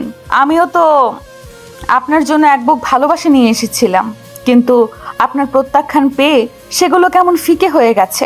আমিও চাই সব ঠিক করে নিতে, কিন্তু আমার ভয় হয় যদি আপনি আবারও আমাকে ছেড়ে চলে যান। আমি জানি আমি কোনো অবুঝ কিশোরী নই, কিন্তু আপনাকে আঁকড়ে বাঁচতে চাই। আমি আপনাকে ভালোবেসে বৃদ্ধ হতে চাই, কিন্তু পুরোনো কথাগুলো মনে পড়লে আমার বুকের ভেতর হাহাকার করে ওঠে, মনের মাঝে তীব্র অশান্তি শুরু হয়। আমি সব কিছুর থেকে নিস্তার পেতে চাই সাফওয়ান, আমি আপনাকে ভালোবাসতে চাই। মোম যেমন আগুনের স্পর্শ পেয়ে গলে যায়, শিমু তেমন সাফওয়ানের উষ্ণ স্পর্শ পেয়ে নিজের বুকের মাঝে রাখা সকল কষ্ট প্রকাশ করে দিচ্ছে। আজ নিজেকে অনেক হালকা মনে হচ্ছে শিমুর। নিজের সব অভিযোগ প্রকাশ করতে পেরে মনে শান্তি লাগছে ওর। খুব কাঁদতে ইচ্ছে করছে। সাফওয়ান শিমুকে আবার বুকের মাঝে আগলে নিল। শিমু আবারও কাঁদতে শুরু করলো। এই কান্না যেন দীর্ঘকালের অভিমানের পাহাড় ধসে পড়ার কান্না। সাফওয়ান শিমুর সমস্ত অভিযোগ মন দিয়ে শুনছে। নিজের করা ভুলের জন্য সে সত্যি ভীষণ অনুতপ্ত। নিজের রাগ জেদকে প্রাধান্য না দিলে হয়তো আজকে মেয়েটার এই পাহাড় সমান অভিমান দেখতে হতো না। তাদের ভালোবাসাময় একটা সংসার হতো এতদিন। সাফওয়ান শিমুর মাথা তুলে নিজের দিকে ঘোরালো। শিমু কাঁদতে কাঁদতে অবস্থা খারাপ করে ফেলেছে নিজের। সাফওয়ান একটা দীর্ঘশ্বাস ফেলে বলতে শুরু করলো, আমি আপনার সাথে অনেক অনেক অন্যায় করেছি, আমি জানি। আমি সেগুলোকে শুধরে নিতে চাই। আমার এই ভুলগুলো শুধরে নেবার জন্য আমি আপনার থেকে একটা সুযোগ চাই। দয়া করে আমাকে ফেরাবেন না। সাফওয়ান আবার কাতর স্বরে বলল, আমি গ্রামে বিয়ে করার জন্য মোটেই রাজি ছিলাম না, কিন্তু মায়ের কথায় এক প্রকার বাধ্য হই মায়ের কথা রাখতে। মা আমাকে ইমোশনাল ব্ল্যাকমেইল করতে থাকে, আবার আমার বন্ধুরাও আমাকে নিয়ে ঠাট্টা তামাশা করতে শুরু করে দেয়। এদিকে মা বাবার চাপ, অন্যদিকে বন্ধুদের ঠাট্টা, সব মিলিয়ে আমি অতিষ্ঠ হয়ে পড়েছিলাম। মায়ের কথা রাখতে আপনাকে বিয়ে করলাম ঠিকই, কিন্তু আপনাকে মেনে নিতে আমার ভীষণ কষ্ট হচ্ছিল। আপনি জানলে অবাক হবেন, আমি আপনাকে বিয়ের আগে একবারের জন্য দেখিও নি। কবুল বলার পরেই আমি বিয়ের আসর ছেড়ে চলে এসেছিলাম। আপনার বাবা আমাকে আটকাতে গেলে আমি তাকে বলেছিলাম আমার জরুরি কাজ পড়ে গেছে। আপনার বাবা সেটা বিশ্বাসও করে নিয়েছিল, হাসি মুখে বিদায় দিয়েছিলেন আমাকে। মা ওই দিকটা সামলে নিয়েছিল সেদিন, তাই কোনো ঝামেলা হয়নি। নিজের সাথে অনেক বোঝাপড়ার পর সিদ্ধান্ত নিলাম মা আমাকে জোর করে বিয়ে করিয়েছে, কিন্তু আমি চাইলে সংসার নাও করতে পারি। নিজের জেদকে প্রাধান্য দিয়ে ঢাকায় চলে এসেছিলাম। ঢাকায় এসেই মাকে বলেছিলাম আমি আপনার সাথে সংসার করতে চাই না। সেই দিনের পর থেকে টানা 2 মাস আমার সাথে মায়ের কোনো যোগাযোগ ছিল না। এর মাঝে আয়ান এলো আমার বাসায় হুট করে। ওকে দেখে আমি অবাকই হই। ও আমাকে আমার ভুলগুলো সম্পর্কে অবগত করে। ইতিপূর্বে আপনার কথা মনে পড়লেও আমি আমার জেদকেই প্রাধান্য দিয়েছি।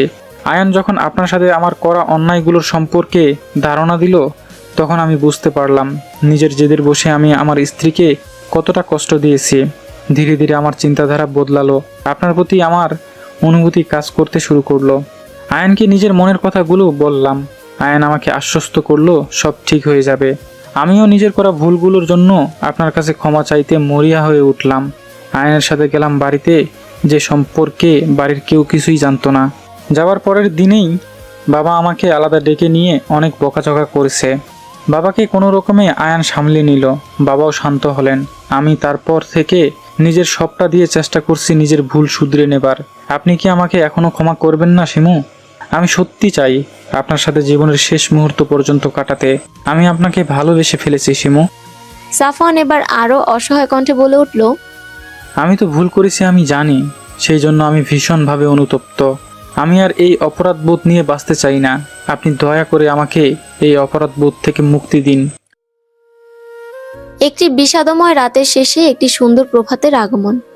যে প্রভাত মুছে দেবে হয়তো বিষাদের ঘনঘটা। প্রভাতে সেই মিষ্টি আলো পৌঁছে যাবে সব আনাচে কানাচে। জাগাবে হয়তো কোন এক প্রেমিক পুরুষের জন্য তার প্রেয়সীর হৃদয়ে প্রেম। ভেঙে যাবে হয়তো পাহাড় সমান অভিমানের বাধা। সূর্যের মিষ্টি আলো চোখে পড়তেই ঘুম ছুটে গেল সাফওয়ানের। চোখ খুলতেই নিজের বুকে প্রেয়সীকে আবিষ্কার করে তার চিত্ত পুলকিত হলো। হৃদয় জানান দিল এবার বুঝি প্রেয়সীর অভিমান ভাঙবে। এই প্রথম তারা দুজন এত কাছে। পুরো একটি রাত কাটিয়ে অভিমান বিলাস করলো। মৃদু শব্দে সাফওয়ান শিমুকে ডাক দিল। উঠুন, সকাল হয়েছে। সাফওয়ানের ডাকে ঘুম ছুটে গেল শিমুর। পিটপিট করে চোখ খুলতেই সাফওয়ানের বুকে নিজেকে আবিষ্কার করলো।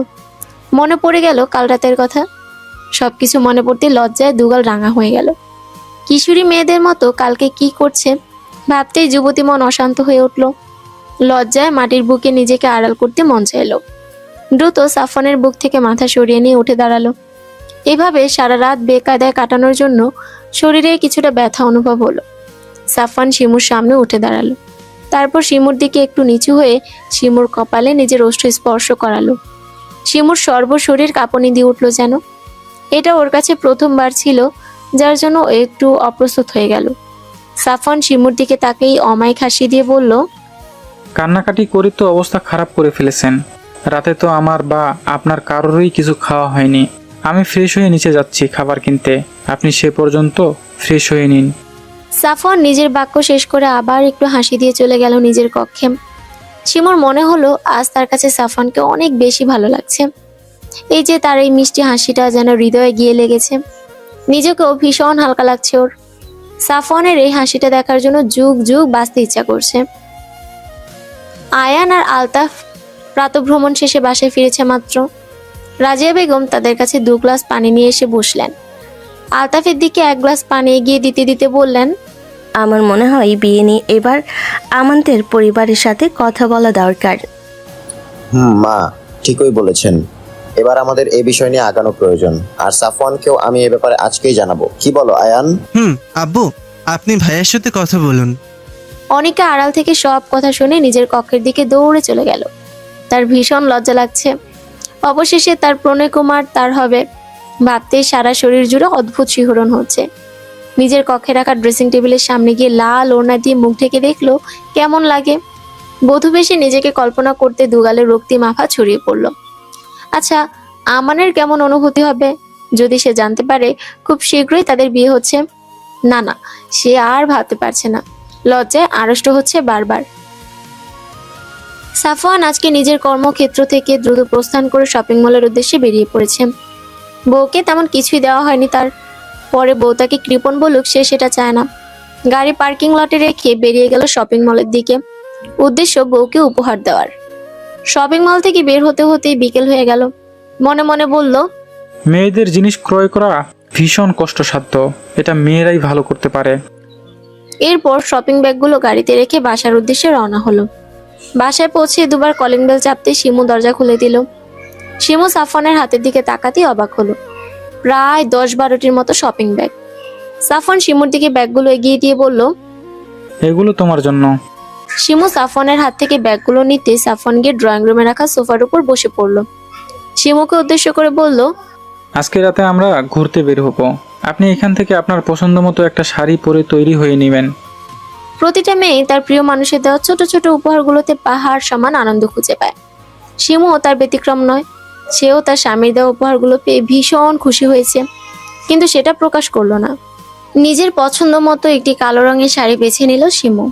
আয়নার সামনে গিয়ে গায়ে জড়াতেই নিজেকে দেখে নিজেই মুগ্ধ হলো। অনেকদিন পরে যেন নিজের মাঝে নিজেকে খুঁজে পেল ও। মাথায় ম্যাচিং করে কালো রঙের একটা হিজাব পরে নিল। হাত ভরে চুড়ি পরে হাত নাড়াচাড়া করলো। চুড়িতে ঝনঝন করে আওয়াজ হতেই ঠোঁটের কোণে এক চিলতে হাসি ফুটে উঠল। ইচ্ছে করলো ঠোঁটে আজ লাল টকটকে লিপস্টিক নিতে। নিজের ইচ্ছেকে প্রাধান্য দিয়ে ঠোঁটে রক্তরাঙা লিপস্টিক নিল। চোখে কালো কাজল নিতে ভুলল না। নিজের স্বাদ সম্পূর্ণ হতে আয়নায় নিজেকে ঘুরিয়ে ঘুরিয়ে দেখে নিল কয়েকবার।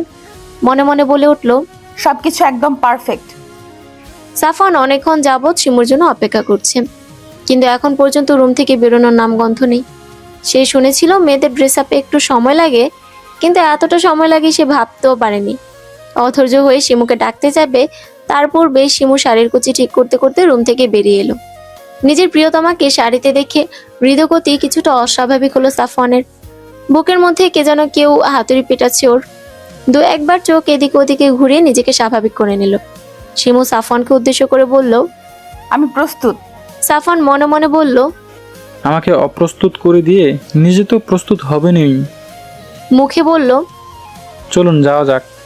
আজকে সাফওয়ান নিজের প্রিয় গাড়িটাকে নিয়ে বের হয়নি। এর পিছনে অবশ্য একটা কারণ আছে। বাসার নিচে নামতে রিক্সা পেয়ে গেল ওরা।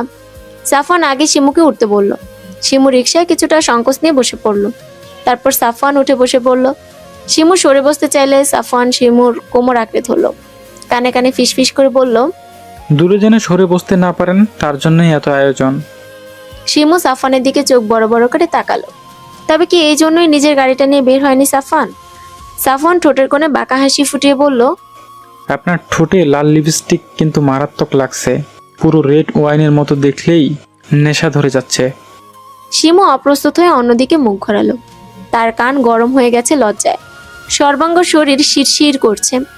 শিমুকে অন্যদিকে ঘুরতে দেখে সাফওয়ান কিছুটা অসহায় কণ্ঠে বলে উঠল, মামা, আমি কি দেখতে খারাপ বলুন তো? রিক্সাওয়ালা মামা বিস্ময় নিয়ে পিছনে ঘুরলো একবার। শিমু সাফওয়ানের দিকে অবাক দৃষ্টিতে তাকিয়ে রইল। আপনি কি পাগল হয়ে গেছেন সাফওয়ান? কি সব আবোল তাবোল বলছেন? সাফওয়ান শিমুর কথায় পাত্তা দিল না, আবারও বলে উঠল, মামা কিছু বললেন না যে? মামা আপনি দেখতে তো মেলা সুন্দর, কিন্তু এমন কথা কইতেছেন কেন? সাফওয়ান শিমুর দিকে তাকিয়ে একটা দীর্ঘশ্বাস ছাড়ল। আমি ভাবলাম আমি দেখতে হয়তো অনেক খারাপ, সেই জন্য আপনার মামি আমার দিকে ঘুরেও তাকাচ্ছে না। রিক্সাওয়ালা মামা উচ্চস্বরে হেসে দিল। মামা আপনারা পারেনও বটে। শিমু সাফওয়ানের দিকে চোখ পাকিয়ে তাকিয়ে রইল। মনে মনে বলল, লোকটা ভীষণ অসভ্য। হঠাৎ নিরামিষ থেকে আমিষ হয়ে গেল কি করে আল্লাহ জানেন। লজ্জা শরম একেবারে বিকিয়ে দিয়ে এসেছে মনে হচ্ছে। সাফওয়ান মিটিমিটি হাসছে আর শিমুর চোখ রাঙানো উপভোগ করছে। রোজ আকাশে সূর্য উঠতে দেখি, আবার সন্ধ্যার সূর্যকে অস্ত যেতেও দেখি। এই দেখা দেখির মাঝে আমাদের জীবন থেকে অনেকটা সময় চলে যায়। জীবনের এই উত্থান পতনের সেকালে আমরা সবাই জড়িয়ে। দেখতে দেখতে অনিকা আর আমানের বিয়ের দিন চলে এসেছে। বেশ জমকালো আয়োজনে সাফওয়ানদের বাসার ছাদেই গায়ে হলুদের আয়োজন করা হয়েছে। শিমু আর অনিকার কাজিনরা অনিকাকে গায়ে হলুদের জন্য প্রস্তুত করছিল। মাঝে মধ্যে দু একটা দুষ্টুমিও করছে। অনিকার গাল বারবার রাঙা হয়ে যাচ্ছে তাতে। শিমু অনিকার গাল টেনে দিয়ে বলল, ননদি, তোমাকে ভীষণ সুন্দর লাগছে। আমান ভাই তোমাকে দেখলে অজ্ঞানী হয়ে যাবে। রুমে উপস্থিত সবাই খিলখিলিয়ে হেসে উঠল। অনিকার মুখ আবারও লজ্জায় রাঙা হয়ে উঠল। হয়েছে, আর লজ্জা পেও না। সাফওয়ানের বাসার ছাদ অনেকটা বড় হয় আয়োজন খুব সুন্দরভাবেই করা হয়েছে। এক পাশে খাবারের ব্যবস্থা করা হয়েছে, আরেক পাশে নাচ গান ও অনিকাকে বসানোর জায়গা করা হয়েছে। সাফওয়ান তার স্ত্রীর দেখা সকাল থেকে এ পর্যন্ত পায়নি। বড় ভাই হিসেবে ব্যস্ততা একটু বেশি বলতে গেলে। এখনো গোসল করা হয়নি ওর। সবকিছু সুন্দরভাবে হয়েছে কিনা আবারও দেখে নিল। একমাত্র বোন বলে কথা, কোনো রকম ত্রুটি রাখা যাবে না। আয়ান রান্নার দিকটা সামলাচ্ছে। দাদি এদিক ওদিক ঘুরে ঘুরে তদারকি করছে সব ঠিক হচ্ছে কিনা। লায়লা বেগম রান্না কাজকর্ম অতিথি আপ্যায়ন সব মিলে সেও ভীষণ ব্যস্ত। দুপুরের দিকে অনিকাকে সম্পূর্ণ প্রস্তুত করে শিমু নিজে তৈরি হতে চলে যায়। মোটামুটি ননদের বিয়ে উপলক্ষে সে এসেছে 7 দিন আগে ঢাকা থেকে, আর সাফওয়ান এসেছে বিয়ের 3 দিন আগে। আসার পর থেকে সাফওয়ানও ভীষণ ব্যস্ত হয়ে পড়েছে। একমাত্র বোন বলে কথা, দু ভাইয়ের নয়নের মণি। শিমু নিজেদের রুমে এসেছে ফ্রেশ হতে। বিছানার উপর একটা শপিং ব্যাগ দেখে অবাক হলো। সেটা খুলবে কি খুলবে না সেটা ভাবতে ভাবতেই সাফওয়ান রুমে এসে পড়লো, শার্টের হাতা ফোল্ড করতে করতে। ঘরমাক্ত শরীর, শার্টের উপরে দুটো বোতাম খোলা। সাফওয়ান এসে ক্লান্ত ভঙ্গিতে বিছানায় বসে পড়লো। শিমুকে ইশারা করলো এসি পাওয়ার বাড়িয়ে দিতে। শিমু তাই করলো। তবুও সাফওয়ানের গরম না কমায় একটানে শার্ট খুলে ফেললো। শিমু তা দেখে দ্রুত কাবার্ডের কাছে গেল পোশাক নিয়ে ওয়াশরুমে যাওয়ার জন্য। ওদিকে কি করছো তুমি? শাড়ি নিচ্ছি, এখন ফ্রেশ হওয়া প্রয়োজন। আনিকাকে মেহেদি দেওয়া হচ্ছে। মেহেদি শুকালে ওকে গোসলে নিয়ে যেতে হবে। সেই পর্যন্ত ভাবছি আমি ফ্রেশ হয়ে নিই। সাফওয়ান এগিয়ে গিয়ে শিমুর পিছনে গিয়ে দাঁড়ালো। শিমু কাবার্ড আটকে পিছনে ঘুরতে সাফওয়ানের প্রশস্ত বুকে ধাক্কা খেলো। শিমু চলে যেতে চাইলে সাফওয়ান 2 হাত দিয়ে কোমর আঁকড়ে ধরলো। সাফওয়ান শিমুর থুতনিটা একটু উঁচু করে ধরলো। আমার থেকে এত পালাই পালাই করো কেন? শিমু ভ্রুজোড়া কুচকে নিল। সাফওয়ান শিমুর কুচকে যাওয়া ভ্রুদ্বয়ের মাঝখানে নিজের ওষ্ঠ স্পর্শ করলো। শিমু মনের জেগে ওঠা প্রশ্ন সাফওয়ান আর করতে দিল না। নিজেই উত্তর দেবার ভঙ্গিতে বলল, এইসব আপনি টাপনিতে আমার রোমান্টিক ফিল আসে না। পরের বউ মনে হয়। নিজের বউকে তুমি বলতে ভীষণ শান্তি, বুঝলা? সাফওয়ান শিমুর কপালের দিকে আরেকবার এগোতে গেলেই শিমু সাফওয়ানকে ছাড়িয়ে দিয়ে বলে উঠল, দূরে থাকুন। বউয়ের থেকে আমি আর দূরে থাকতে পারছি না। সাফওয়ানের অকপটে উত্তরে শিমু স্তব্ধ। এই লোকটা এত নির্লজ্জ কেমন করে হলো? সাফওয়ান বিছানার উপর থেকে ব্যাগটা এনে শিমুর হাতে ধরিয়ে দিল। এটা পরে নাও, অনেক খোঁজাখুঁজির পর এটা পছন্দ হয়েছে আমার। শিমু সাফনের সাথে আর ভালো মন্দ কথা বলল না, এই ভয়ে লোকটা যদি আবার ঠোঁটকাটা কথা বলে ফেলে। অতি দ্রুত শপিং ব্যাগটা নিয়ে ওয়াশরুমে চলে গেল। সাফন সেদিকে তাকিয়ে অসহায় কণ্ঠে বলে উঠল, বউকে পটানোর থেকে মশারি টানানো সহজ। সাফনের নিজেরও ফ্রেশ হওয়া প্রয়োজন, তাই সে আয়নের রুমের দিকে ফ্রেশ হতে চলে গেল। আয়ন একগাদা পাঞ্জাবি বিছানার উপর ছড়িয়ে ছিটিয়ে বসে আছে। কোনটা পরবে সেই নিয়ে সে ভীষণ কনফিউজ। সাফন আয়নের কর্মকাণ্ড দেখে বিরক্ত হয়ে ওর দিকে এগিয়ে গেল। এগুলো কি করছিস তুই? আয়ান হতাশ হয়ে উত্তর দিল। ভাইয়া, আমি একটাও সিলেক্ট করতে পারছি না। সাফন আয়নের পিঠে চাপড় দিল জোর করে। আয়ান ব্যথায় আহ শব্দ করে উঠল। তুই দিন দিন মেয়েদের স্বভাবের হয়ে যাচ্ছিস। এত ড্রেস কেউ একসাথে নামায়? ইডিয়ট। ভাইয়া, কি করে বল মেয়েদের ইমপ্রেস করতে হবে? না হলে আমার তো বিয়েই হবে না। তুই কি বড় হবি না? আমি তো ছোট হয়েই রইলাম। কয়েকদিন পর ছোট বোনের বাচ্চা মামা বলে ডাকবে। হয়েছে, আর আফসোস করিস না। আমি অফ হোয়াইট রঙের একটা পাঞ্জাবি পরি, আর তুই গাঢ় খয়েরি রঙের পাঞ্জাবিটা পরবি, ওকে? এবার ঠিক আছে, তাহলে তুমি দাঁড়াও, আমি ফ্রেশ হয়ে আসি। দ্রুত বের হবি কিন্তু। শিমু বাথরুম থেকে বের হয়ে এসে বিছানায় শাড়িটা মেলে ধরলো। অফ হোয়াইট রঙের একটি শাড়ি, আর মাঝে সুতোর কাজের হলুদ টকটকে ফুল, আর ব্লাউজটা শাড়ির সাথে ম্যাচিং করে ফুল হাতা দিয়ে বানানো হয়েছে। শিমু সাফনের রুচির প্রশংসা না করে পারল না। ভীষণ সুন্দর একটা শাড়ি এটা। সাফনের এই হুটহাট সারপ্রাইজ দেওয়ার অভ্যাস ভীষণ ভালো লাগে ওর। চুল দ্রুত হেয়ার ড্রায়ার দ্বারা শুকিয়ে হাত খোপা করে নিল। শাড়িটা সুন্দর করে পরা শেষে আয়নার সামনে নিজেকে ঘুরে ঘুরে দেখতে লাগলো। এর মাঝে সাফন আবারও রুমে প্রবেশ করলো। শিমু শাড়ি গায়ে পরে বোকার মতো দাঁড়িয়ে আছে, কি করবে বুঝতে পারছে না। সুতি শাড়ি হওয়ার জন্য শিমু একা হাতে সেগুলো ঠিক করতে পারছে না। সাফন ধীর পায়ে হেঁটে গিয়ে শিমুর পায়ের কাছে বসলো। শিমু সাফনকে দেখে একটু দূরে সরে যেতে চাইলো। সাফন চোখের ইশারায় চুপ করে দাঁড়াতে বলল। তারপর খুবই শব্দপর্ণে নিজের স্ত্রীর কুচিগুলো ঠিক করতে লাগলো। তারপর উঠে গিয়ে আঁচলে কুচিটা করে দিয়ে সেফটিফিনের সাহায্যে আটকে দিল। শিমুকে ঘুরে দেখলো কয়েকবার, তারপর মেকআপ বক্স থেকে হালকা গোলাপি কালার লিপস্টিকে নিজে শিমুকে ঠোঁটে পরিয়ে দিল। চোখে হালকা কাজলও দিয়ে দিল। চুলের কাঠিটা খুলে চুলের বাঁধন মুক্ত করে দিল। পিঠ জুড়ে এক ঝাঁক কালো কেশ ছড়িয়ে ছিটিয়ে পড়লো। সাফন সেগুলোকে সুন্দর করে আঁচড়ে খোলা রেখে দিল। স্ত্রীর দিকে মুগ্ধ চোখে তাকিয়ে রইল কিছুক্ষণ, অতঃপর মাথা আঁচল দ্বারা ঢেকে দিল। তোমার এই সুন্দর কেশ দেখার অধিকার শুধু আমার আছে, অন্য কারো না। শিমু তার প্রিয় সুদর্শন পুরুষের কথা শুনে মুগ্ধ হলো। তার প্রিয় পুরুষটা কত যত্নশীল আর দায়িত্ববান, স্ত্রীর প্রতি তার কত নিখাত ভালোবাসা। এই পুরুষটা শরীর ছোঁয়ার আগে তার মন ছুঁয়ে দিয়েছে। কজন পুরুষ পারে নিজের স্ত্রীকে এরকম করে ভালোবাসতে? আজকে তার নিজেকে ভাগ্যবতী মনে হচ্ছে। স্বামী স্ত্রীর পবিত্র ভালোবাসা শুধু শারীরিক চাহিদায় সীমাবদ্ধ থাকে না, এটা দুজন মানুষের সার্বিক প্রয়োজনে পরিপূরক হিসেবে কাজ করে। কিন্তু অনেক যুগলই এর প্রকৃত অর্থ বুঝতে পারে না, যার জন্য সংসারে লেগে থাকে অশান্তি আর বিতৃষ্ণা। শিমুর মনে হলো তার সুদর্শন পুরুষটাকে বেশি সুদর্শন লাগছে। তার মনে ভয় হচ্ছে যদি অন্য কেউ তার পুরুষটির দিকে নজর দেয়। আপনি একটু নিচু হবেন সাফওয়ান? সাফন বইয়ের এক কথায় নিচু হয়ে দাঁড়ায়। শিমু তিনকুল পরে সাফনকে ফু দেয়। সাফন শিমুর কাণ্ড দেখে অবাক হয়ে প্রশ্ন করলো, তুমি আমাকে ফু দিচ্ছ কেন? যেন কারো বদনজর না লাগে। সাফন মুখের কোণে বাঁকা হাসি ঝুলিয়ে বলে, সে তো আমার উপর তোমার কবেই লেগে গেছে। শিমু মেয়েকে রাগ দেখিয়ে চলে যেতে চান, কিন্তু সাফন যেতে দেয় না। নিজের স্ত্রীকে নিজের দিকে ঘোরায়। প্রথমবারের মতো নিজের স্ত্রীর ঠোঁট উষ্ণ স্পর্শ করায় কেঁপে ওঠে শিমুর সমস্ত শরীর। স্বামীর থেকে প্রথম এমন উষ্ণ স্পর্শ পেয়ে শিমু মূর্ছা যায় লজ্জায়, আর মাথা তুলে তাকায় না। নিচ থেকে রাজিয়া বেগম শিমুকে ডাকছিল। শিমু আর এক মুহূর্ত দেরি করে না, নিচের দিকে ছুট লাগায়। সাফন শিমুর লজ্জারাঙা মুখ দেখে অমায়িক একটা হাসি দেয়। সুদর্শন দুই পুরুষের মাঝে বসে আছে এক সুশ্রী রমণী। খুশিতে তার দু চোখ চকচক করছে। প্রিয় পুরুষকে পারিবারিক সম্মতিতে কজনই বা নিজের করে পায়। হলুদ শাড়ি পরিহিতা রমণীর রূপ যেন ঝলমল করছে। দু ভাইয়ের হৃৎপিণ্ড প্রিয় বোনের আনন্দে পুলকিত হচ্ছে। সারাদিনের ধকলে শিমু ভীষণ ক্লান্ত, শরীর আর তার সায় দিচ্ছে না। পরনের শাড়ি এলোমেলো হয়ে গেছে। এখন ওর একবার শাওয়ার নেওয়া প্রয়োজন। শিমু দ্রুত নিজের পোশাক নিয়ে ওয়াশরুমে চলে গেল। সাফওয়ানও ক্লান্ত হয়ে নিজের কক্ষে প্রবেশ করলো, কিন্তু ঘরে নিজের স্ত্রীকে না দেখতে পেয়ে হতাশ হলো। প্রায় 30 মিনিট পর শাওয়ার শেষে শিমু বের হলো। পরনে ঢিলেঢালা সাদা রঙের কামিজ। সাফওয়ান শিমুকে দেখে মুখ একটু গোমরা করে বলল, আমরা চাইলে কিন্তু একসাথে শাওয়ার নিতে পারতাম। মুহূর্তে শিমুর লজ্জায় কান গরম হয়ে গেল। কাছে এসে সাফওয়ানের সামনে কোমরে হাত রেখে দাঁড়ালো। আপনি কিন্তু দিন দিন দুষ্ট হয়ে যাচ্ছেন। সাফওয়ান শিমু কোমরে রাখা হাত টেনে নিজের কোলে বসিয়ে নিল। দু হাত গলিয়ে কোমরে হাত রাখলো, ঘাড়ে নাক ঘষতে লাগলো।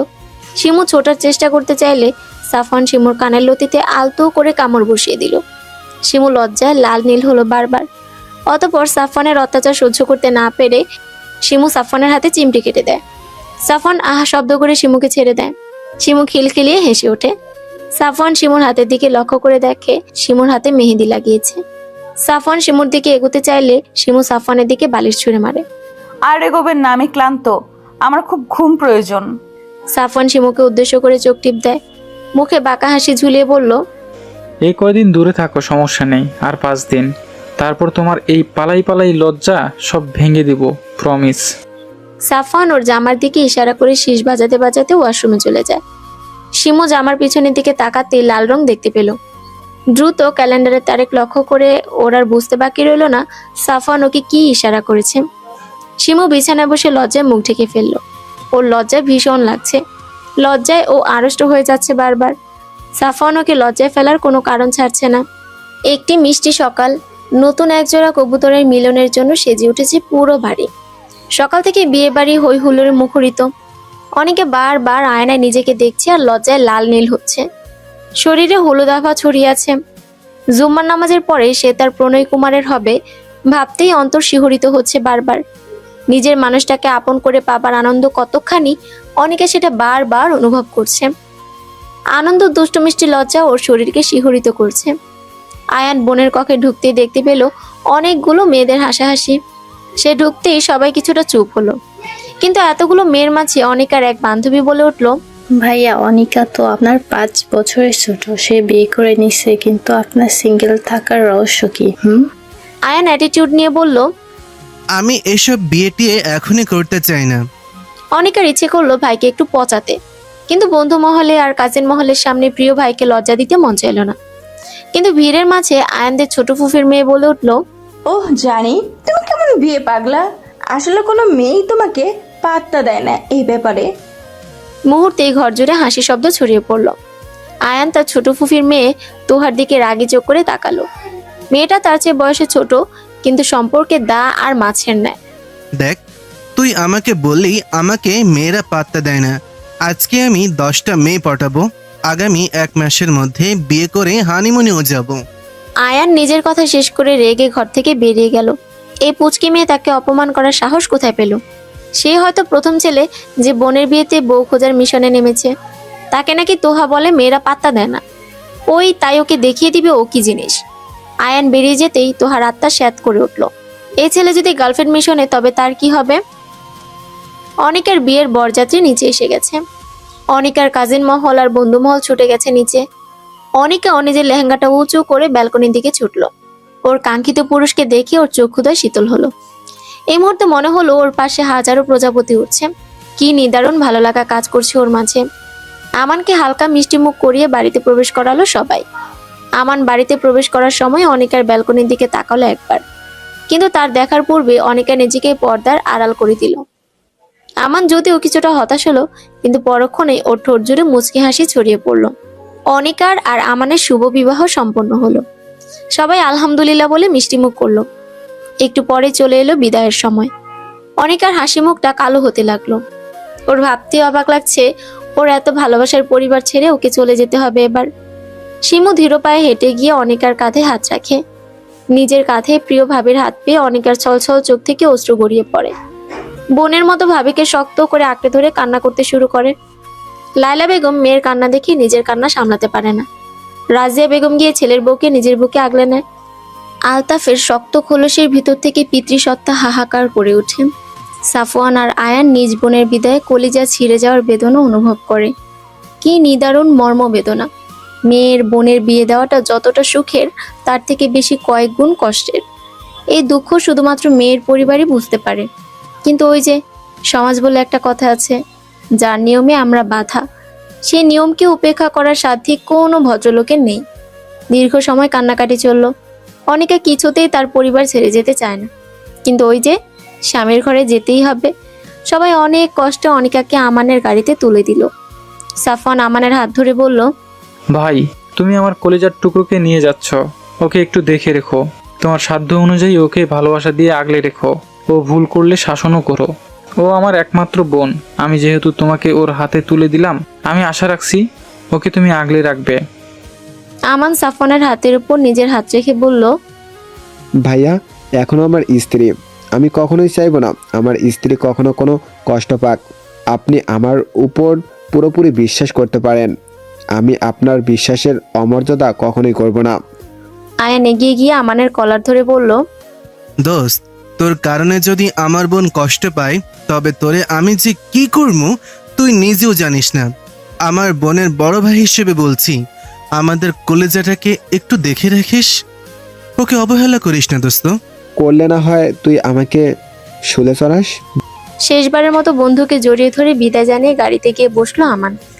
অনিকা নিজের ভাইদের দিকে তাকিয়ে হাউমাউ করে কাঁদতে শুরু করলো। আমান অনিকাকে নিজের বুকে আগলে নিল। ফুলে ফুলে সাজিয়ে রাখা ঘরে বসে আছে অনিকা। কখনো পরিবারের কথা মনে পড়ে চোখ ভেসে যাচ্ছে, আবার কখনো অজানা শিহরণে বুক কেঁপে উঠছে।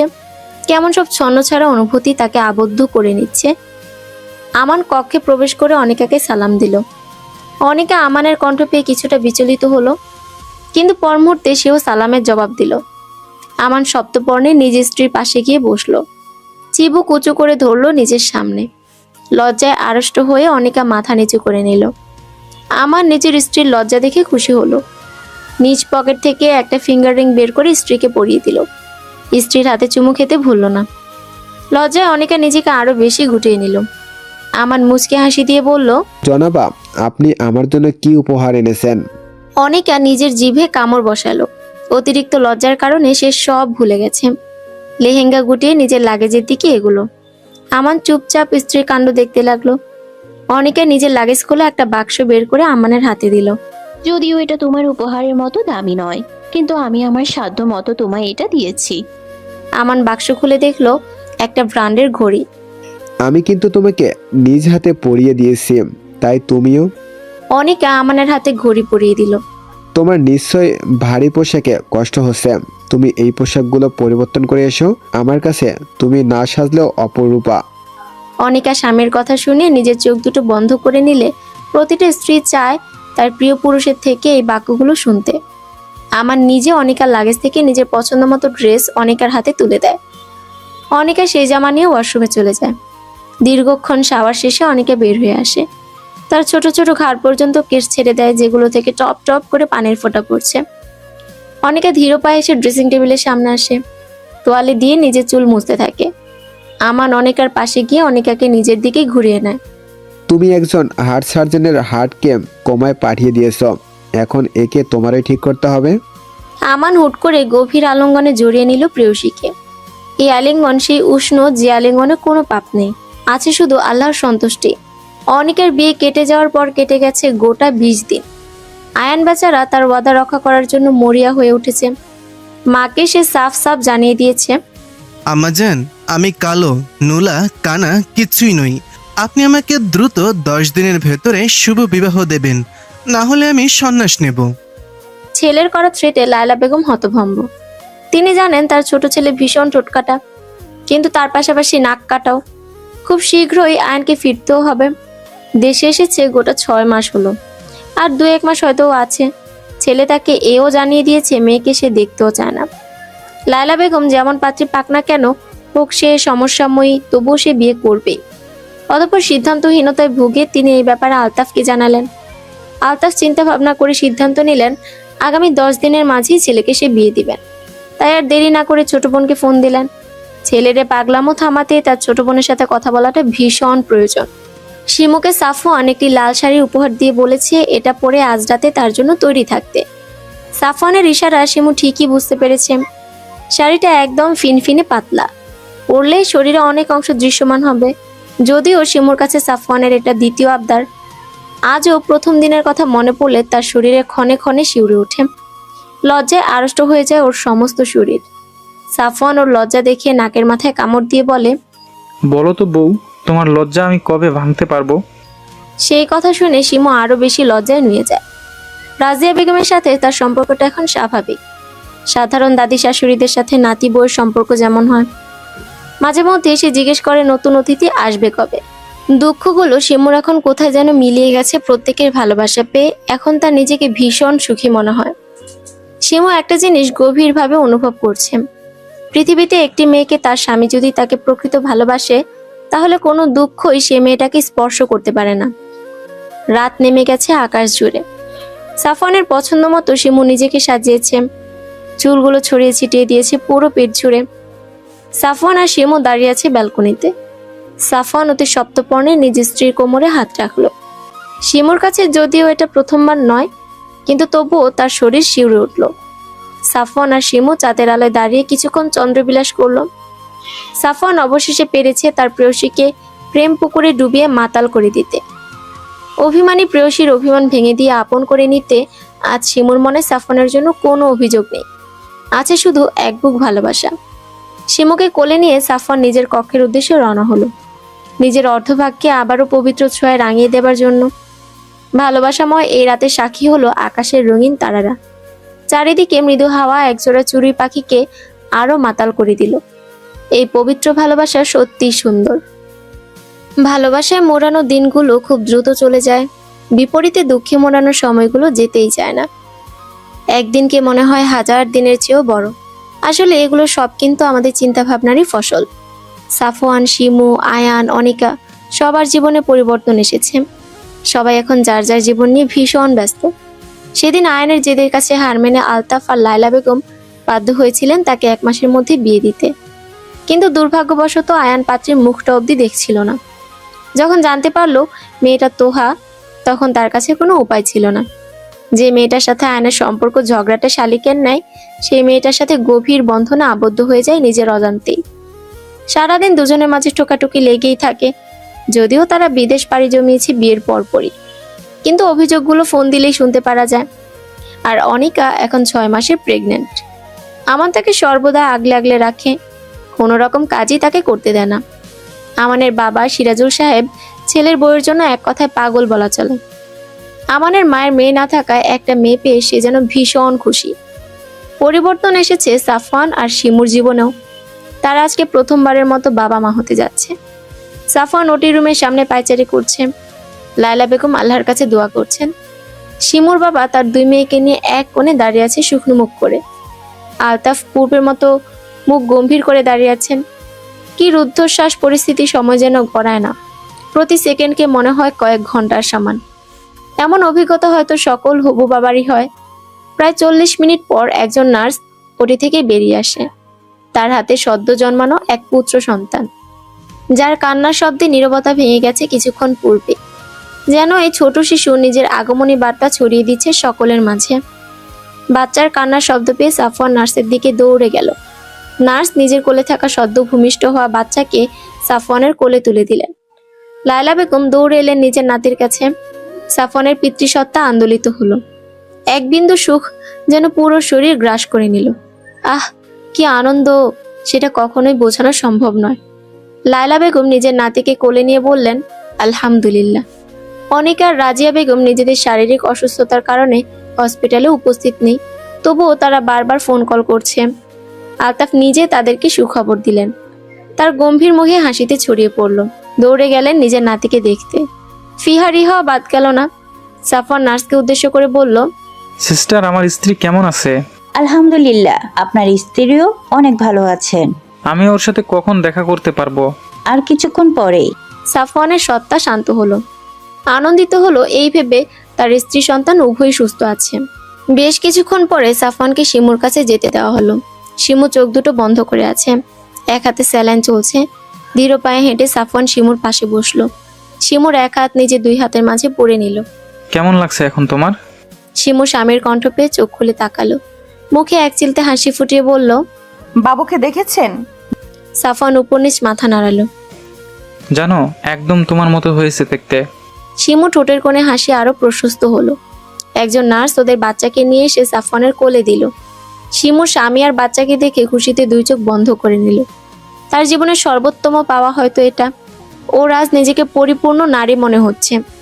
ওর মতো সাধারণ মেয়ে যে এত কিছু পেয়ে যাবে সেটাও কল্পনাও করতে পারেনি। শিমুকে হসপিটাল থেকে রিলিজ দেওয়া হয়েছে 1 মাস হলো। ও এখন সম্পূর্ণ সুস্থ। ওর সমস্ত খেয়াল লায়লা এবং রাজিয়া বেগম রাখে। রাজিয়া বেগম এখন অনেকটা পরিবর্তন হয়েছে বলতে গেলে। শিমুর অমায়িক ব্যবহার তাকে পরিবর্তন করতে বাধ্য করেছে। গুরু গম্ভীর আলতাফ সাহেবও এখন বেশ হাসি খুশি থাকে নাতিকে নিয়ে। আয়ান আর তোহাও এসেছে ছোট সাদমানকে দেখতে। তোহার কোলে ছোট সাদ চোখ বন্ধ করে আছে। তোহা আয়ানকে উদ্দেশ্য করে বলল, দেখো আমারও কিন্তু খুব দ্রুত একটা পুচকি চাই। নিজেই নিজেকে সামলাতে পারেন না, সে আবার পুচকে পুচকে সামলাবে। কথাটা মোটেও পছন্দ হলো না তোহার। রাগ করে সাদমানকে শিমুর কোলে দিয়ে গটগট করে নিজের কক্ষে চলে গেল। শিমু আয়ানের দিকে চোখ গরম করে তাকাতেই আয়ানও তোহার পিছনে হাঁটা দিল। তাদের এই কাণ্ড দেখে লায়লা বেগম হাসতে হাসতে ড্রয়িং রুমে এসে বসলেন। যাই বলো বৌমা, আয়ানের জন্য কিন্তু তোহা একেবারে পারফেক্ট। জি আম্মা, পারফেক্ট ম্যাচ। আয়ান গিয়ে তোহাকে পিছন থেকে জড়িয়ে ধরলো। এত রাগ করো কেন কথায় কথায়? তুমি তো সব আজেবাজে কথা বলে রাগিয়ে দাও। ওকে, আর রাগাবো না। আমাদের 1 ডজন বাচ্চা হবে, এবার খুশি তো? কিন্তু এত বাচ্চা দিয়ে কি করব? ফুটবল টিম বানাবো। তোহা পিছন দিকে ঘুরে আয়ান নাক টিপে দিল। ওকে।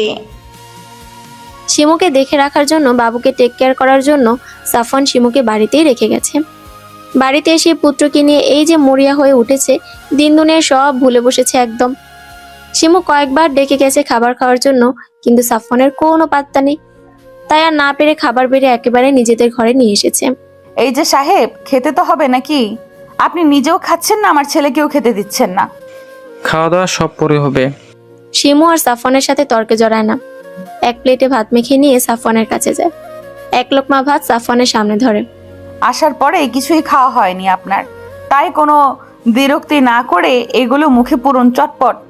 সাফওয়ান আর মানা করে না, কিন্তু বউয়ের সাথে দুষ্টুমি করতে ছাড়ে না।